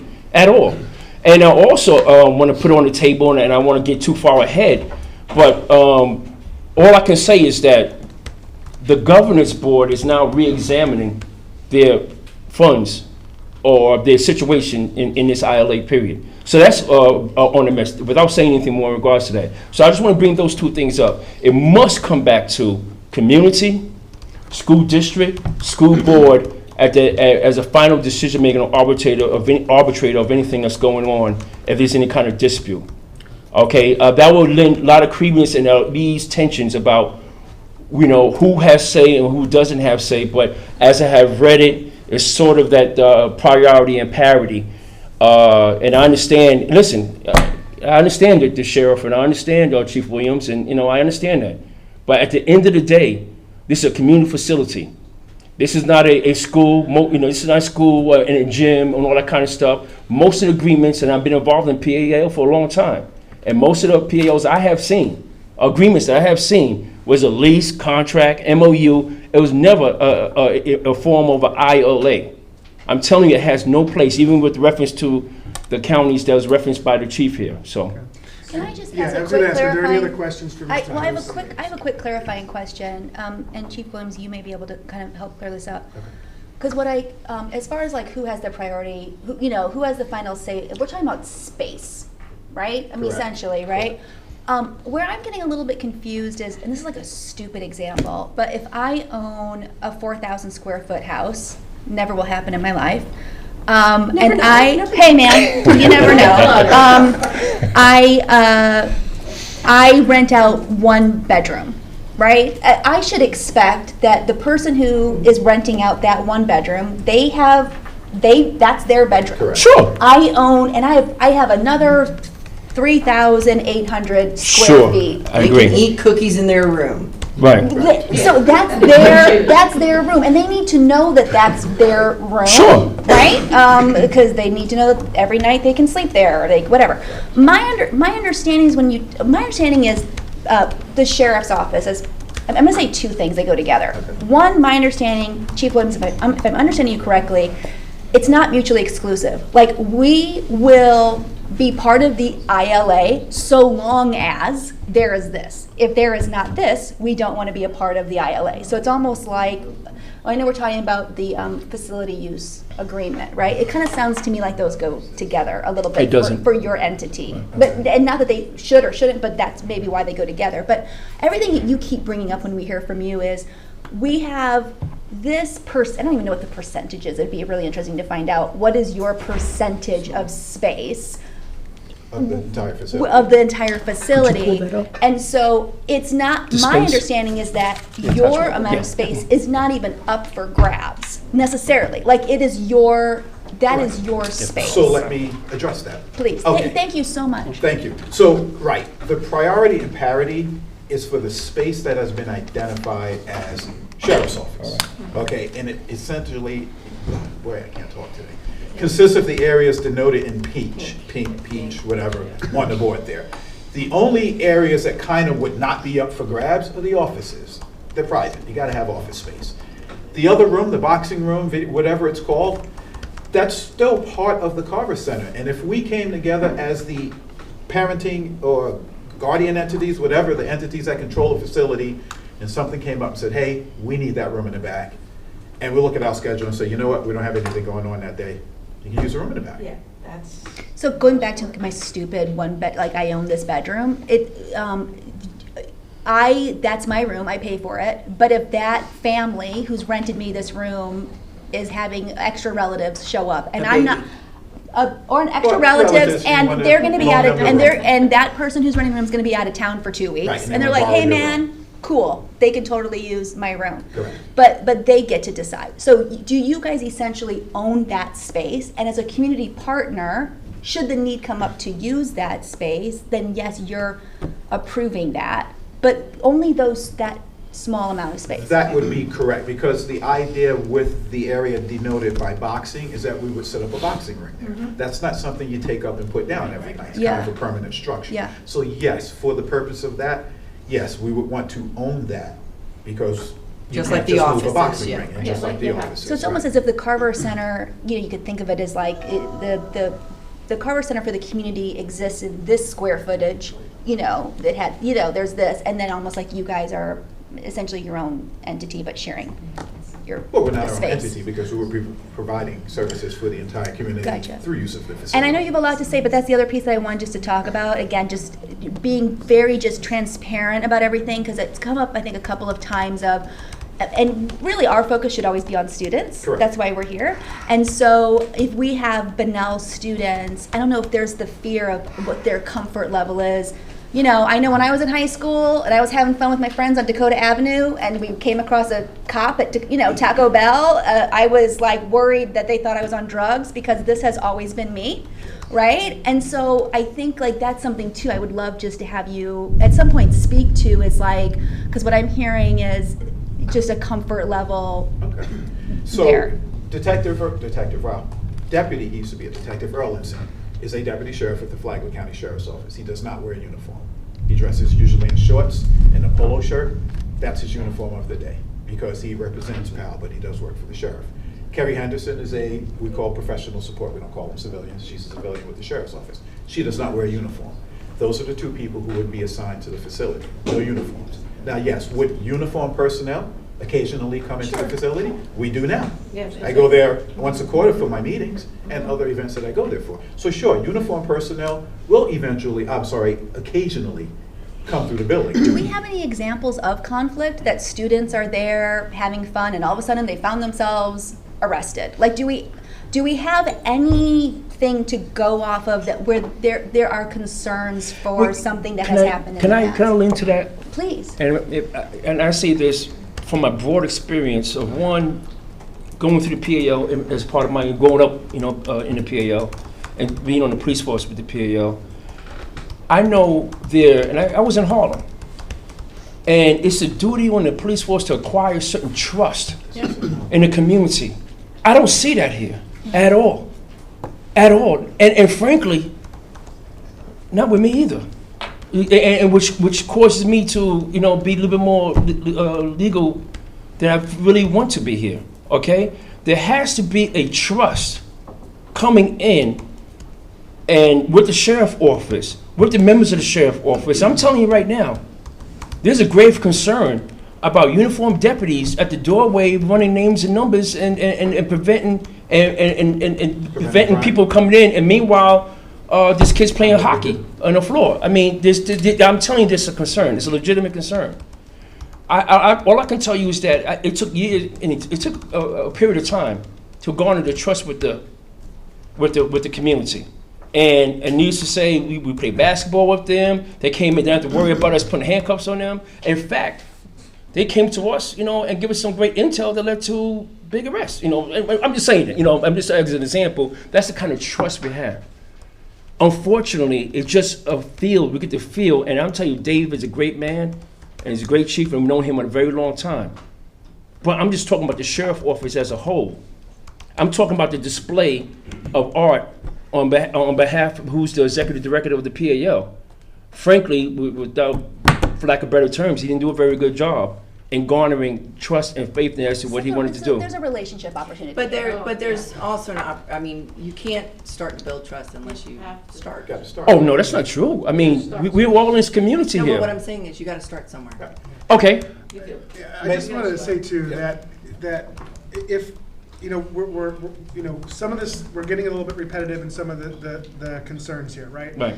And the goal of this here was to bring new information, bring meaningful information that we can take to come to some decision here, right? But if the goal is for the school board to remove the sheriff from this ILA, I don't think that's going to happen. Right? Oh, I didn't. So then just using the analogies what we're talking about here about the house with the rooms, right? So that is their room that they're being allocated, and they're being able to invite into those rooms whoever they see fit. And in this case, they want to invite Pal into that room. So all I'm saying is just from a school board perspective, we're here, we're one part of this agreement. We have our space. We're going to make sure we use the best of our space to advance education and programs for our students in our community, right? That is our side of it, right? The sheriff has their own space, and they're going to do with their space as they see fit, right? So everything that one of the things I've heard is that there was concerns that this might turn into like a police substation, and that was a concern. Some people in the community have said that. And I believe that the sheriff has said that publicly on social media that was not the intent. So he's put it out on the record that is not the intent. That's a valid concern that has been brought up to me from some people in the community, right? So, but again, I don't know what you're asking of the school board here to do. To help you. If I may, the facility usage. Right. I think we got that clear. Because if you talk about even parity, right. You talk about parity. Now it's limited. That's the issue now. Parity. 2 weeks ago, it was something else. Well, I want to be very clear. Because you make a point about that room. If it was the sheriff office coming to that room, because I see this in orange. I believe it's the sheriff office, those orange spaces. I don't think about it. Well, that's not a concern. The sheriff office coming in, it's not a concern. You see the green space? It's That's the joint- that. It's Huh? the joint space. That's you see where I'm going. Everybody, that is the problem. The joint space. We're there now. Hold on. Hear what I'm saying. Your side rooms is not the problem. The green space is the problem, number one. And number two, as I'm hearing you guys talk scheduling, the Tron system, what do you call it? Facilitron schedule. Now, and I'm telling you, I'm heard this from my own ears, from Art himself. We're coming in, we're taking these amount of days or whatever case is, or it was a big argument about the amount of time he want at the table. This is during the committee. At the amount of that is the problem. Yes, so yes, I will admit to this. Artie can definitely come across a bit bossy, and I know there's a bit of tension between Artie and Benita, and possibly even between Artie and some members of the community, okay? Artie works for me, I work for the sheriff. I'm sitting here now, I represent the sheriff. I promise you, I will be the representative. Artie will be there. Artie will not be a problem. Artie's heart is of gold. In the right place. Artie will give you the shirt off his back. He's a big guy, But I guy. want to He say comes this across too, that way. and I'm sorry. No, you're you know, fine. You're probably going to say what I'm going to say.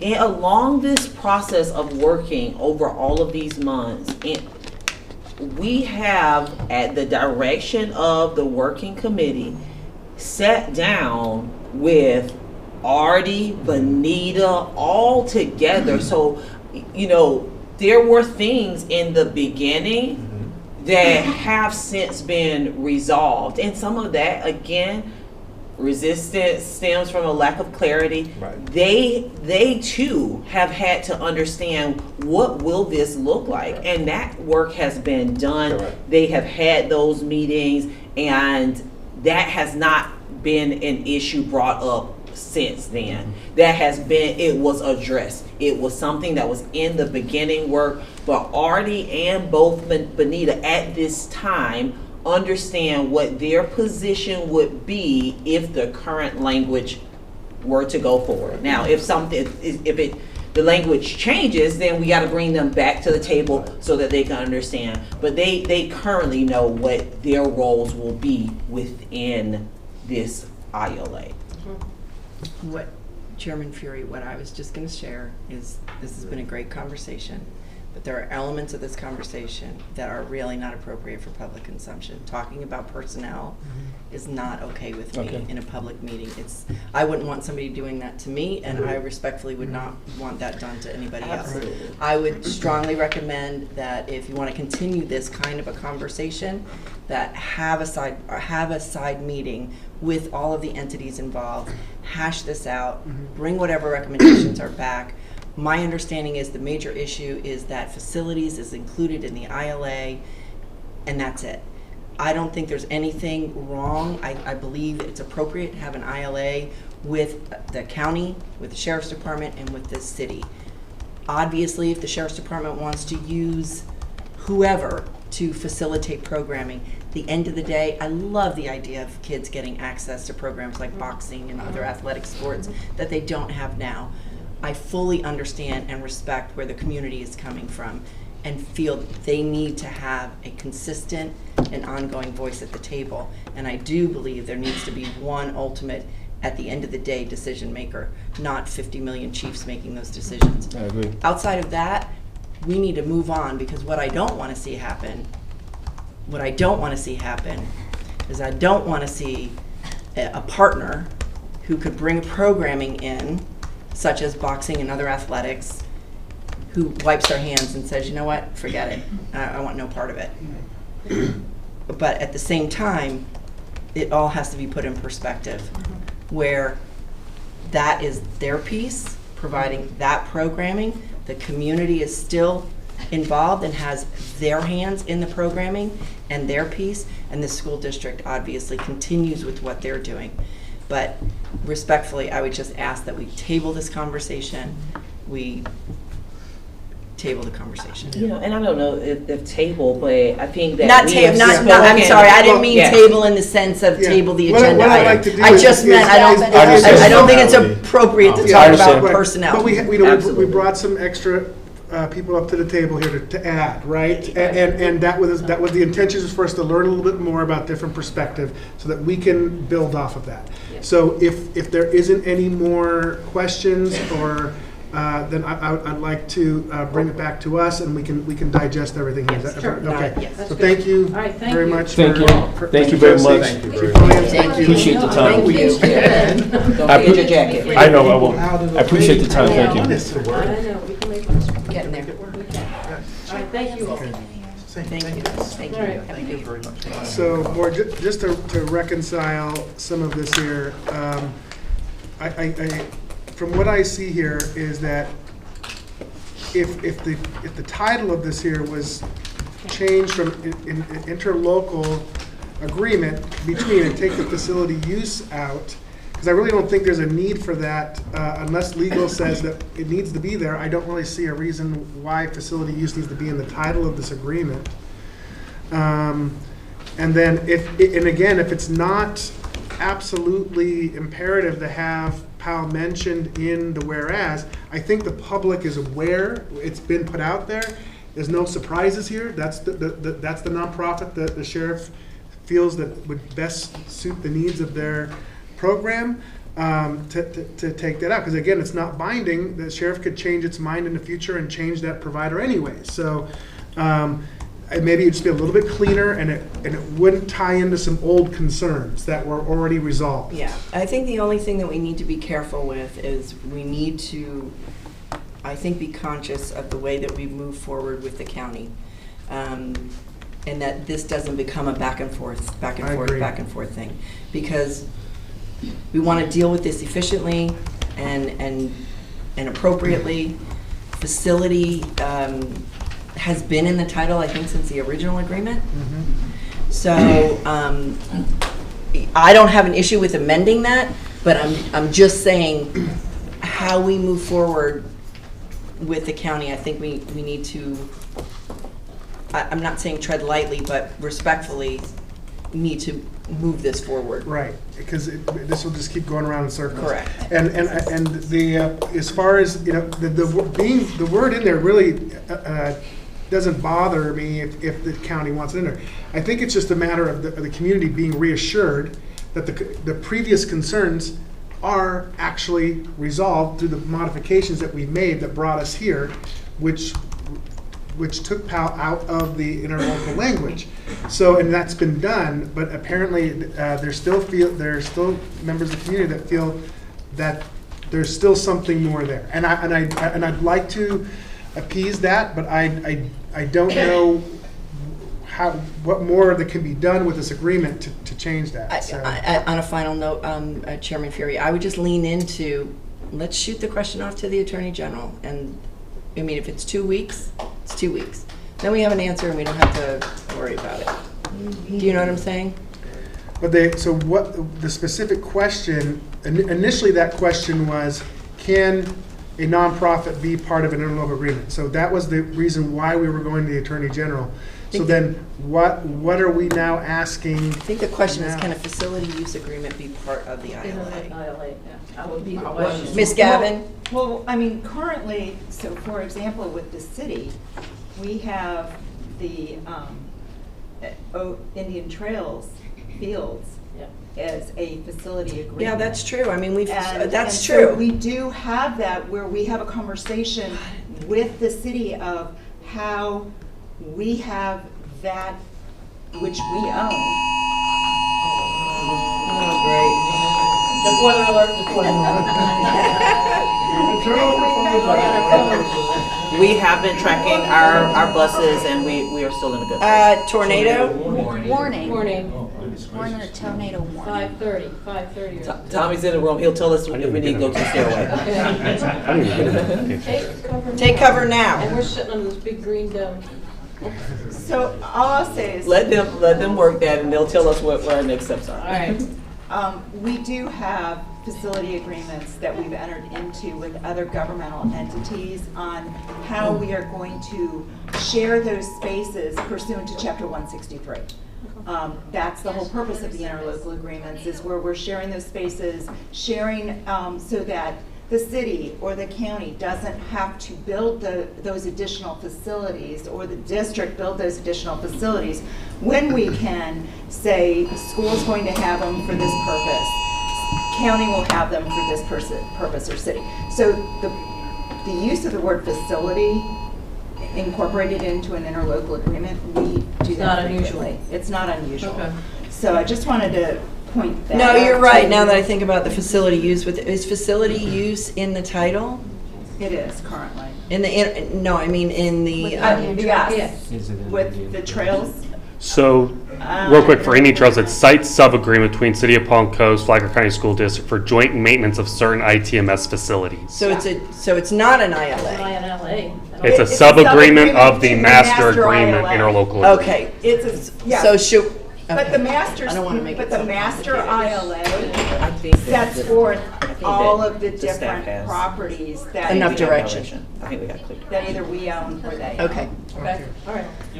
Let's move on. So, all right, so we're going to conclude this Conversation, yeah. conversation here. Thank you for that. And Board, I would like to remind everybody that on Saturday at 11:30, we have the ribbon cutting for the new addition to the Carver Center. We're real excited about that. That's this Saturday. That's this Saturday at 11:30, and then immediately following that is the Martin Luther King Parade in downtown Bunnell, which we will have a school bus as well. So. Okay. Are you driving? I heard somebody's got their new CDL. I just might. All right. All right. Well, thank you very much. Thank you, Board. Thank you. Board, just to FYI, I will be excusing myself in like 5 minutes. Okay. Okay. Sorry, I had a prior commitment and I thought we would be well done by now. Okay. So we're going to move on to 10.02, request board review, proposed delegation policy, presenter Mr. William Winston. Good afternoon, Board. Good afternoon. Ms. Moore. I don't have an exciting topic like the last one, but a couple of things have come up. The proportionate share agreements that you all have been signing off on with the different developers. There's been some things coming up under those. There's a section in that agreement that you've approved that allows for the assignment of the agreement to other partners. But since these agreements run with the land, that gets a little complicated. And we felt like a formal delegation policy would be in order to correct that. I've had 2 examples come up lately. I don't know if y'all remember this project, the Evolve apartment complex. Well, what facilitated this is one of 2 instances that's come up. To be able to do that, they want to bring in some more money partners. So the ILA itself names a certain set of partners, and now they're bringing in new partners, right? And then there's another project. I just got an email late last month from Jay Livingston, local attorney, who's working with a group on Ponce Preserve. Similar situation. They need more money, or they have a change in partners that are funding it. Those types of things happen in the development process. So the cure, we felt the appropriate cure might be to have a permanent policy that allows the board to delegate that authority to sign these agreements as they get amended after staff review, legal review, have the school board and superintendent sign off on that. If it's something more substantive, obviously it'd have to come back to the board. But if it's within the agreement, which is amendment, this section 22, stays within the framework of that language. So would it still come back to us? No, if you pass this policy, we could, if things come up, and as long as it's interpreted as like, okay, it's within the bounds of amendment 20, or the portion, section 22 of the agreement itself, then we're recommending that Ms. Moore be authorized to sign off on Would that. it eventually come back to the board even for information on the board If it for? changes only. Oh, yeah, I mean, if the agreement itself. No, I'm talking about for informing the public and the board Will it come back to us? I don't see any reason why it wouldn't. That'd be up to Ms. Moore as to how she'd want to implement that. Because I would not be comfortable with that if it does not. If the owner changes, you would Not want that with a to- change. I'm talking about if Chairman Fury or Ms. Moore signs off on an agreement, right? That would normally come before the board and the community. Yeah. It does. Right? Right. So after that is signed off on, outside of a school board meeting, will that, not without a change, I'm saying what was agreed upon, will that come back before the board? I'm not saying for approval or changing or amending. I'm talking about for information for the board and the community. If you would like it to come back, we could have it come back, but this is mainly for when we have a change of ownership. It's administrative matter. So the title changes, so everything has already been pre-approved, but they sold the project, let's just say. Yep, That's they right. flipped it, But yeah. everything that was already approved runs with the sale. Exactly. Nothing else is changing. No, I get it. Yeah. I don't Okay. care about Right. any of that, right? Like, Yeah. I'm not being flip. I'm just Sure. saying, I don't care about any of those kind of details. What I care about is that we're informed and the public is aware. That there That was a it- transfer. That of it sale. occurred. That there was a change of ownership. Whatever. So there could be a quarterly report. Yep. Provided to the board, or a monthly report provided to the board of any of those changes in ownership, just to keep you apprised and up to date. So if it was previously developer Smith who owned the property, but they sold it to developer Jones, it would be just for your edification and notice that developer Jones is now the owner of this development, moving it forward. But because of the assignment, they are acknowledging that they agree that they have to abide by the same mitigation agreement that we entered into with the original entities.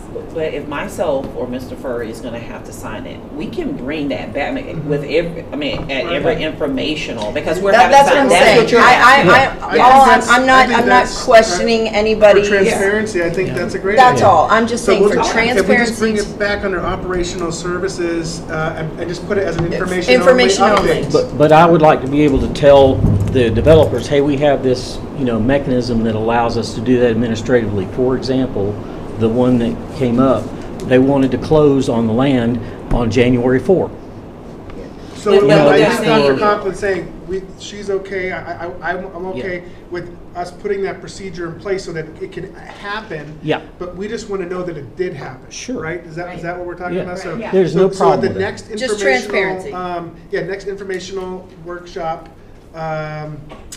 bring that back and, Yeah. and share the information. Yeah, that and this again, transpired. that's up to the Okay. powers that be to Yeah, how that, yeah, how that that's gets on there. handled. Yeah. But we're That's in fine. consensus that we're okay moving forward with that. Do you understand what I'm saying? Yes, Yeah. 100%. I think it's good that they know that something transferred on these. Correct.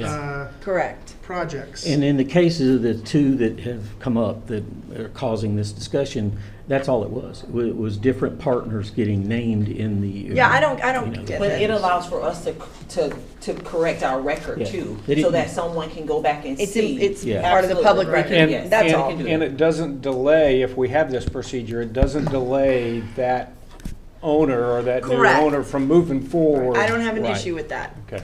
Which at is all. what the whole the agreements are about anyway. Okay. Yeah, I just, no problem with that. Okay.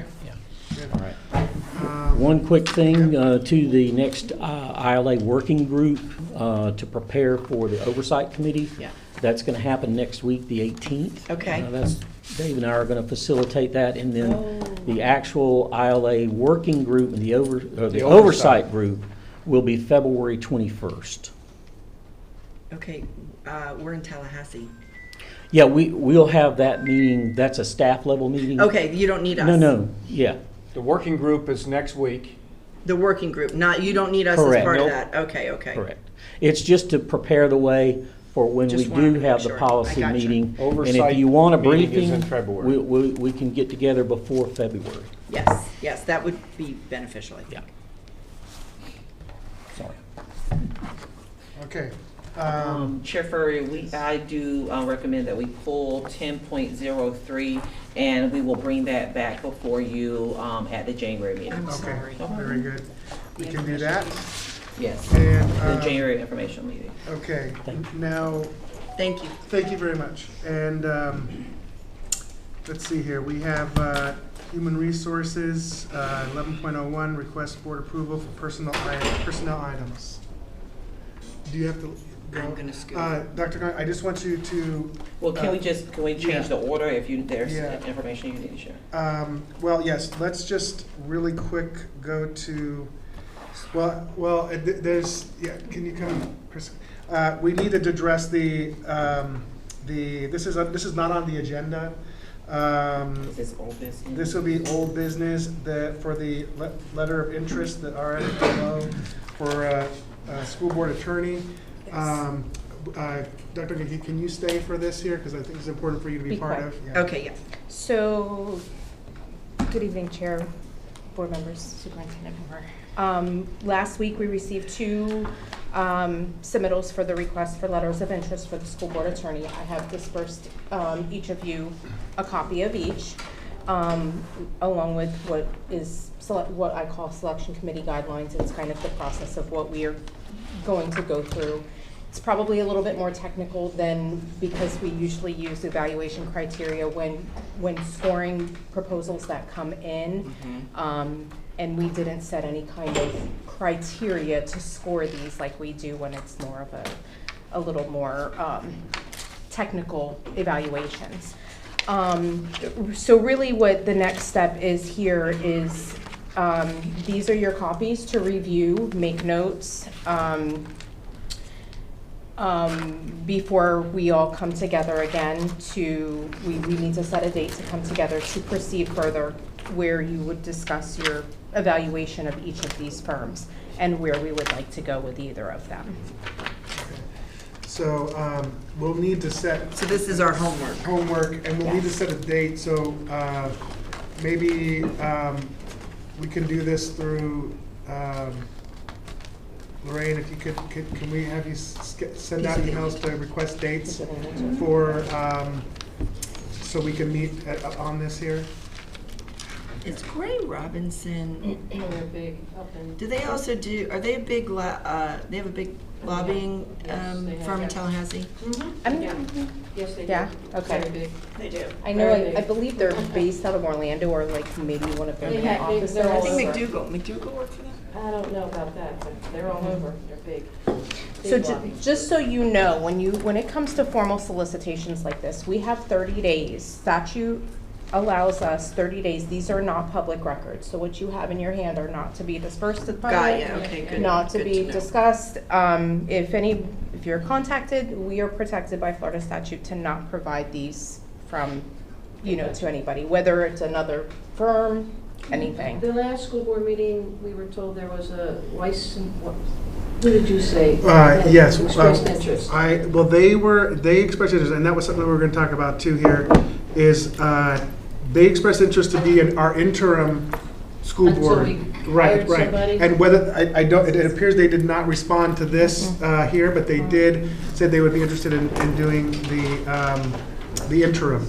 So, and I've tried to reach out to others. It's been impossible with the holiday season here, and so they're the only one we have right now. We have worked with this firm before for outside counsel. Which firm?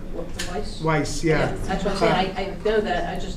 Right. I know they were mentioned, and we don't have anything on them. No, they're not part of this. They didn't apply. They didn't apply They for basically this. didn't provide a submittal. So, Interesting. yeah, but they did, and I have not revisited that with them since they sent the email saying that they would be willing to be open to the interim. So at this point, I'm gonna re-engage them in that, because right now they're the only one that I have that's willing. So okay. Yep. All right. So very good. And then are you leaving now? Good? Yeah. Are we good? Yeah. You good? Okay. I'm Yes. sorry. Thank you for that Can I ask a really update. quick Yes. question? What is the fastest that something like this could? Could go Because we're through? talking about an interim, right? Like, Right. If we all came together, we reviewed it, and we were like, this one, and they accepted, and then we got it. Like what? I mean, in all honesty, if we have the interim in place, I would give it that there should be no reason that this could not get approved at, if this is the direction that you want to go with one of these two firms at your February meeting. Yeah, as long as, I mean, because it depends on, normally this next steps would be the committee, the 5 of you come together, we review them, you evaluate them, pros and cons of each, discussions, things like that. You determine whether you want to bring both of these firms in to give you a presentation, or just have discussions with them. It can be simple, it can be complex, however you'd like, and then moving forward from there, you know, so there's some options. Well, so Chair Ferrer, I just want to put a little structure behind this. To Chris's point, are we able to put tentative on the workshop for the beginning of February if we want proposals, and then can we again placeholder for the business meeting in February? Like, any recommendations you have on process? Ideally, what I would recommend is that in the next, if it being that there's only 2, there's not, I mean, these aren't big, they're not major technical. These would be something you could probably read in a night or 2. And make some notes. I would say if we could meet maybe next week. I think they're out of town. Out of town. So maybe early the following week, the 22nd, 23rd, something like that. Then potentially you can come up with a solution. We could determine at that time if you want to bring these firms in or have discussions with them, how you want to go. So it's easily something that can be moved forward and put on the agenda for the first meeting. I'm confused, so please help me along this line. I don't recall us making a decision on what direction we were taking, whether we were going to go with a motion, because you need a motion, and I don't ever remember having a motion on if we were going to adopt a school board attorney separate to a district attorney. We've discussed it, but nothing has been formally adopted in my recollection. Well, we approved the job description of the separate. We approved the job description, Right. but we've never approved.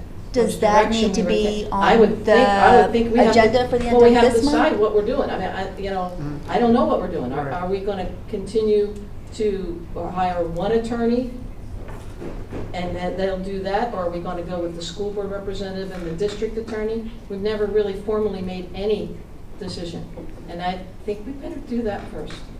Well, as far As as soon as possible. as far as the district attorney, my understanding is that would fall under superintendent more. The selection, yes, but I mean, I'm talking process. Process. Yeah, no, and it's great to, I think, that's all I was really looking for, is to make sure we have process and structure before we maybe leave tonight. So if that discussion needs to happen at the end of this month. We should put that on the next meeting, the business meeting then, if we're gonna have We have to have a motion. to make a motion to vote How that we're going. structure in. Yeah. But the thing is that we have, we already had consensus that was a direction.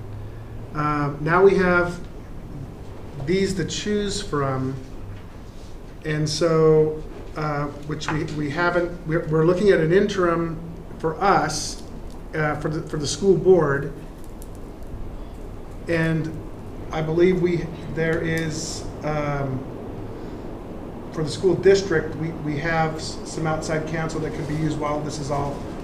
It will be like interim status as well. Right, right, interim status. So I mean, we could still workshop this in February after we've done this. If we both have interim representation, right, and then on the February vote that in, because right now also we're now down 2 board members in this conversation. I agree. So, but in the next meeting we can have some more discussion. When we review these, we can talk a little bit more about that as well at that meeting. And I think that is what we'll find. We gotta do something, because I mean, my biggest concern is financial. I mean, we have to really look at both sides financially, how it's going to impact our approved budget. Patty, are you able to come in on that conversation just to help the board understand? Because, this is a weird situation where we don't, Well, I'm not sure, because we don't know what it's going to cost us at this particular time. I mean, even interim. So right now, what you're asking is for the January 23rd. Are you asking for the workshop and the board meeting for this to be on, Or are you asking for this to be on your business meeting? I think When I that- say this, the attorney structure. Yeah, because I mean, we've got to decide, we have to make a permanent decision as to what direction we want to go. And then I think we also have to consider how much, well, this will help, how much we want to extend financially and set aside financially that we have, so then we can hire. When does their 30 days start?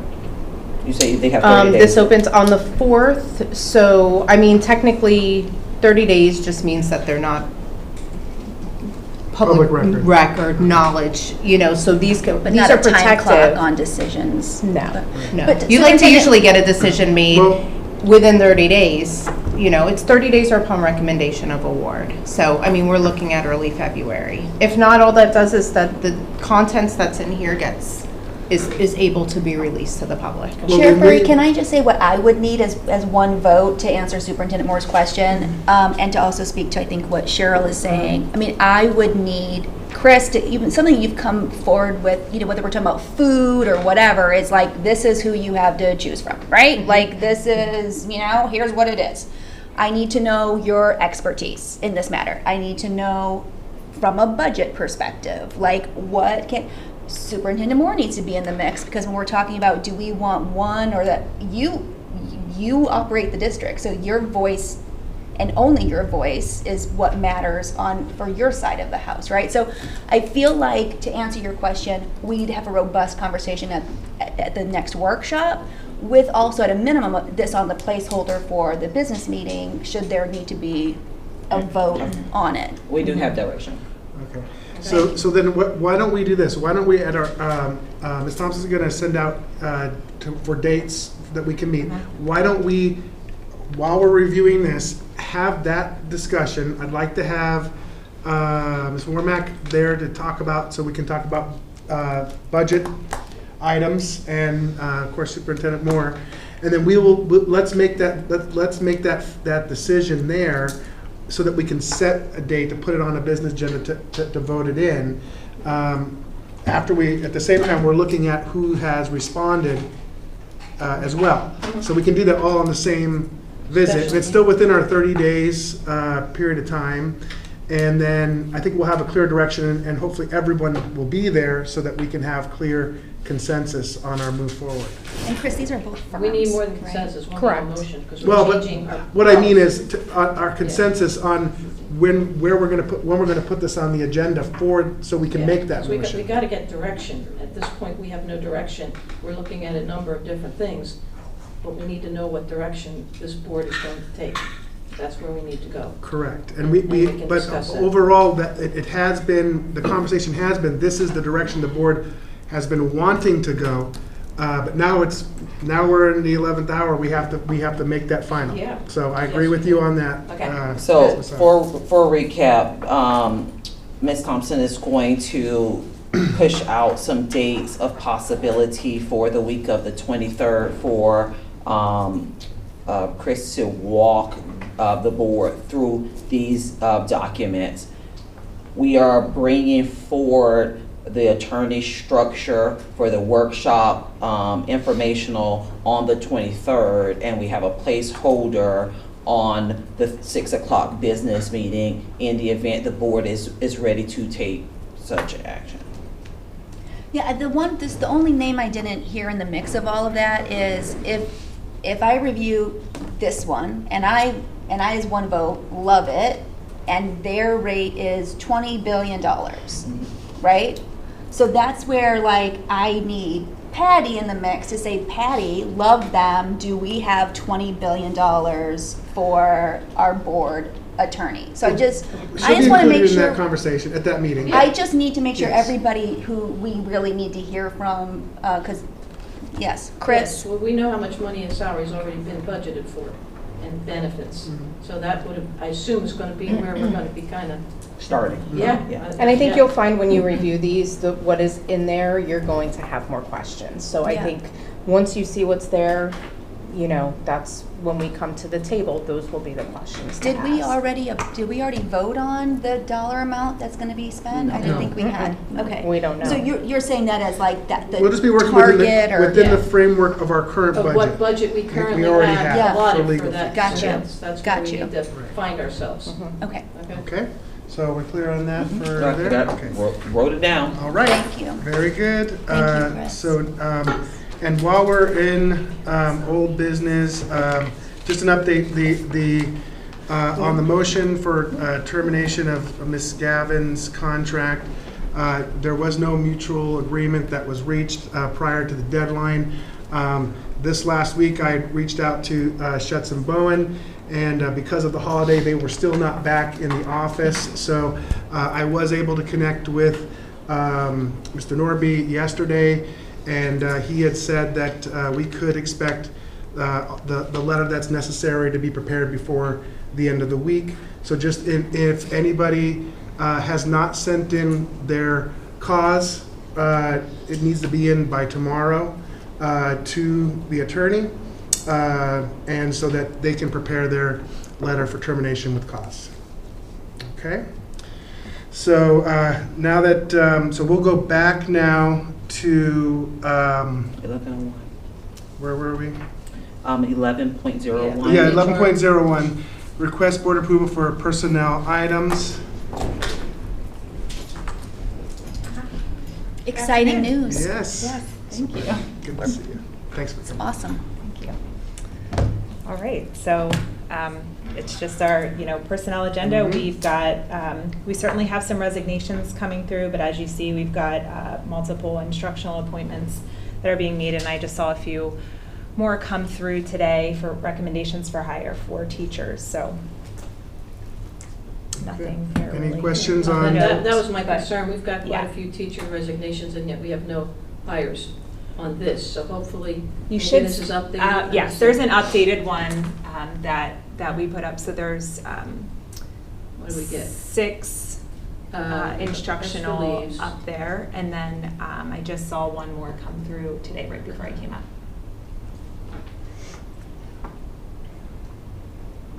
Okay. Well, no, we have 3 teachers here. The others are, I'm just looking at teachers. Yes. Okay, so we have 3 teachers here. Yep. That were appointed, okay, right? Mm-hmm. Okay. That's what And I'm. we'll continue to yeah. update. We've got And that's some good. through, Yeah, they're just that's fine, I coming through understand. as recommendations right now. Perfect. All right, thank you. Sure. Okay, any other Questions? questions? Okay, thank you very much. Thanks, Angela. Right, so now we will go to number 19, superintendent, contract services for legal services to superintendent and or designees. Good afternoon, Chair Furry, once again, board members and Superintendent Moore. Back in July of 2022, the school district entered with Sniffen and Spellman Law Firm for them to provide us services as our chief negotiator for FESPA and FCA bargaining. What you have before you is an addendum to that contract while the contract is still in effect. What is shown in this is that it removes the limitation of them serving us only as the chief negotiator, but rather to provide legal services to the superintendent in all areas for the school district as she deems fit. So this would be for interim services or? Yes, along with some other personnel matters that we're working through. Okay, very good. Any questions regarding? Is there anything, Patty, dollar amount that we have to discuss? And the original contract, which you'll see on board docs too, I left it there just for point of reference. Their rate is there, I think, on page 2 for the different levels of service they provide to us, depending on who's providing the service.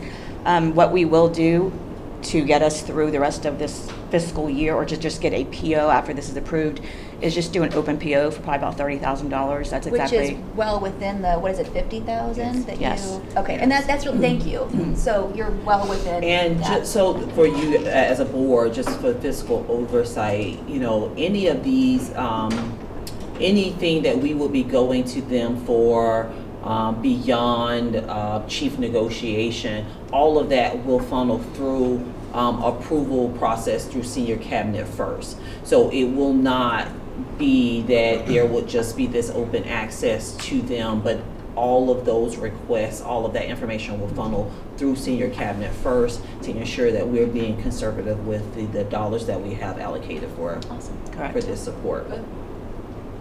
Thank you. Any more questions regarding No, this? I think that's a agenda great item? idea to just open that relationship. Thank you. Very good, thank you. Okay, so we've already done old business, but was there any other old business that anybody wanted to bring up? Okay. And new business, any new business? Okay. So then we will move on to public comment. Is there anybody for public comment? Okay. So there is no public comments this evening, so we will go to closing comments. Any closing comments? Okay. Ms. Hunt, any closing comments? Happy tonight? New Year. I will add that we pulled the Navigate 360 so that Mr. Willingham could continue to monitor the storm and dismissal process, and we were in good, I'm sorry. I was going to say, just from our conversation about timing, do we want to talk about the software portion of it? Yeah, sure. Well, no, I think it's fine. We were going to bring it back on the 23rd, and so we just pulled it. I didn't want him to be here presenting and not really watching what was happening with the storm and the dismissal of our students. So you'll get the Navigate 360 information coming back to you likely on the 23rd in order to help us be in compliance with the new Florida model. Okay. And that'll come to you. All right, and I'd just like to close with Happy New Year to everybody. Excited for our new year. And I just want to also congratulate Ms. Kimani McCoy, who represented Flagler County Day at the opening of legislation in Tallahassee and sang the national anthem and did an amazing job. Phenomenal job. And it was really a proud moment for Flagler schools to have one of our own be honored in such a way. And so we're congratulations to her and her family. And thank you to Speaker Renner. Yes. For making that happen, for that personal invitation. To have. It was great, and to watch it and to see him afterwards, just like being with just so much pride in the great job that she did, was super special. And I watched it both times. It was absolutely amazing, and you will see it come to you again. Yeah. Some type of way we will get it to be played here before this board. Could we at the next school board meeting? Have Spotlight that, her? Well, or have, yes, but could we also have her video used for our? Well, we'll see about bringing back a live singer. I like the live option. She's a superstar now. Let's get her now. Listen, that's even better. But yeah, that would be lovely. We will work on that. I'm looking at Mr. Actually, Speaker Renner says if you thought that was good, you should hear her sing Whitney Houston. That's how he closed out her. She is definitely appearance. So Flagler talent. Very poised and a freshman. Yep, she was Buddy Taylor before. Anything more, Superintendent Moore? No, tomorrow is the 90th day of school, and we are super excited to have our students back. And we want to just say, remember, get into those healthy routines as we jumpstart the second semester. And have a great evening. Happy New Year. All right, thank you all. Be safe, everybody. All right. Adjourned. Stay dry.